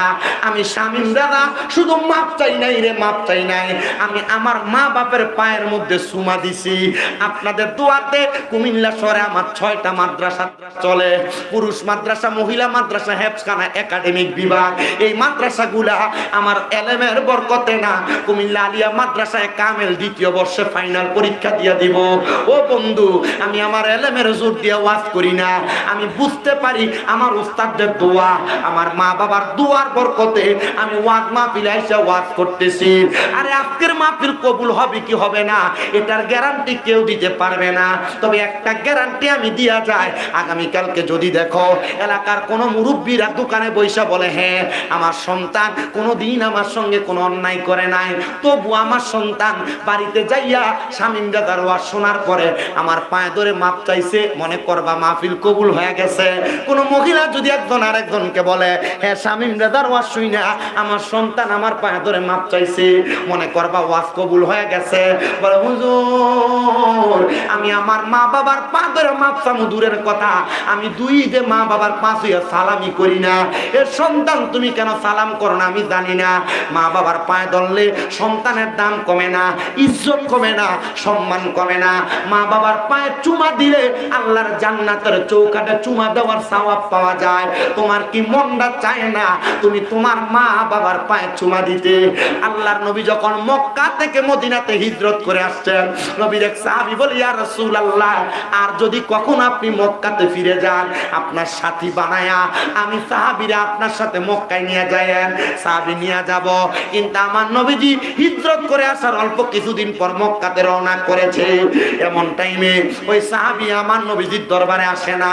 নবী যখন মক্কাতে চলে যায়, রওনা করে, ওই সাহাবী দৌড়ে আমার নবীজির পেছন থেকে সামনে যায় দাঁড়ায়, ফিদাকা আবি ওয়া উম্মি ইয়া রাসূলুল্লাহ, নবী গো আমার মা বাবা আপনার কদমে কোরবান হোক। ইয়া রাসূলুল্লাহ আমি কি কোনো অন্যায় করেছি যে অন্যায়ের কারণে আপনি আপনার সাথী বানায়া আমারে মক্কায় নিয়ে যান না? আমার নবী বলেন, সাহাবী তুমি কোনো অন্যায় করো নাই, তবে তোমার কাছে জানতে চাই তুমি কেন মক্কা যাইবা? ইয়া রাসূলুল্লাহ আমি নিয়ত করেছিলাম মক্কা বিজয় হলে আমি মক্কার চৌকাঠের মধ্যে চুমা দিব। আল্লাহর নবী বলেন, তোমার বাড়িতে মা বাবা জীবিত আছে কিনা? বলে হ্যাঁ। বলে আমি নবীও জানি তুমি তোমার অসুস্থ মায়ের সেবায় আছো, এজন্য আমি নবী তোমাকে বললাম বাড়িতে যাইয়া অসুস্থ আম্মা জানের কদমে চুমা দিলে আল্লাহর জান্নাতের চৌকাঠে চুমা দেওয়ার সওয়াব পাইবা।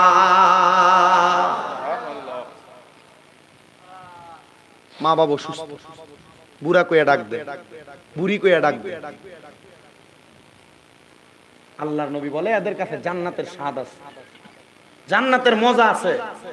কিন্তু অনেক সন্তান তাদের মা বাপরে ভাত দেয় না, এলাকায় মা বাপরে খানা খাওয়ানো নিয়ে বিচার বসানো লাগে, মা বাপ জায়গা জমি বুঝে দেয় না, বিদায় মা বাবার সঙ্গে প্রাপ্তবয়স্ক সন্তান গালাগালি মারামারি করে।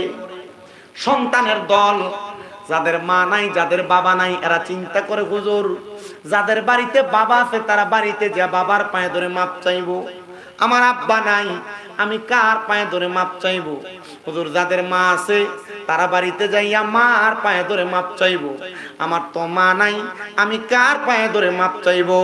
হুজুর আপনার কাছে আমি একটা জিনিসই জানতে চাই, হুজুর বলেন না গো আমার যে মা বাবা কবরে আমি কার জন্য কেমনে মাপ চাইবো? আল্লাহর নবী শিখিয়ে দেয়, কোন সন্তানের মা বাবার ইন্তেকালের পরে ওই সন্তান যদি রব্বির হামহুমা কামা রব্বায়ানি সগীরা বইলা আল্লাহর দরবারে রব্বির হামহুমা কামা রব্বায়ানি সগীরা বইলা দোয়া করে, আমার আল্লাহ তাআলা ওই সন্তানের চোখের মণিকোঠার মধ্যে যদি একটা ফোঁটা পানিও থাকে, ওই সন্তানের চোখের মণিকোঠার মধ্যে একটা ফোঁটা চোখের মণিকোঠার মধ্যে একটু পানিও যদি থাকে, আমার আল্লাহ তাআলা ওই পানিটা পড়ার আগে ওই সন্তানের মা বাবার জীবনের গুনাহ মাফ করে দেয়। জোরে শুনে বলেন সুবহানাল্লাহ। এই সন্তানের দল আপনাদের কাছে করজোরে আবদার, আম্মা আব্বা কবরে খাস করে দোয়া করবেন, আম্মা আব্বা বেঁচে আছে, আম্মা আব্বার জন্য বেশি বেশি করে দোয়া করবেন। সন্তান একটাই আবদার জানাই, আপনার দোয়ার বরকতে আল্লাহ তাআলা আপনার মা বাপকে মাফ করে দিবে। বলে হুজুর দোয়া করা না বেদাত, দোয়া করতাম কেন লাগা? হুজুর দোয়া করলে না গুনাহ হইব, বেদাত হইব। না না না, সন্তান মা বাবার জন্য দোয়া করলে বেদাত হয় না। আপনি যখন দোয়া করবেন, মা বাবার কবর আযাব যখন আল্লাহ মাফ করে দিবে, ওই মা বাবা কবর থেকে বলে ওয়াল ইস্তিগফারু লাহুমা ওয়া ইনফাদু আহাদিহিম ওয়া ইস্তিগফারু লাহুমা, আল্লাহ যে আমাদের জন্য দোয়া করে আমাদের কবরের আযাব মাফ করাইছে, আপনি আমাদের ইস্তিগফারের উসিলায় তাদেরকে মাফ করে দেন। মৃত মা বাবার দোয়ার বরকতে আল্লাহ তাআলা জীবিত সন্তানকেও মাফ করে। আব্বা মা বাবা বহু সম্পদ আপনারা দিয়া গেছে, টাকা পয়সা দন দৌলত জায়গা জমি সব দিয়া গেছে, সব আপনার আছে, কিন্তু মা বাবা এখন কবরে। ঈদের সময় চাইলে 500 টাকার একটা লুঙ্গি কিনা পরাইতে পারেন। আপনি চাইলে আপনার মা বাবার জন্য আপনার মার লেগে একটা কাপড় কিনা পরাইতে পারেন। বাবা মা কবরে। আব্বাজি আমি জানি এখানে অনেক টাকা পয়সাওয়ালা আছেন, আমি আমার জন্য না, এলাকার মানুষের জন্য না, এই কবরস্থানের জন্য আমি 10টা মানুষ চাই যারা 10,000 টাকা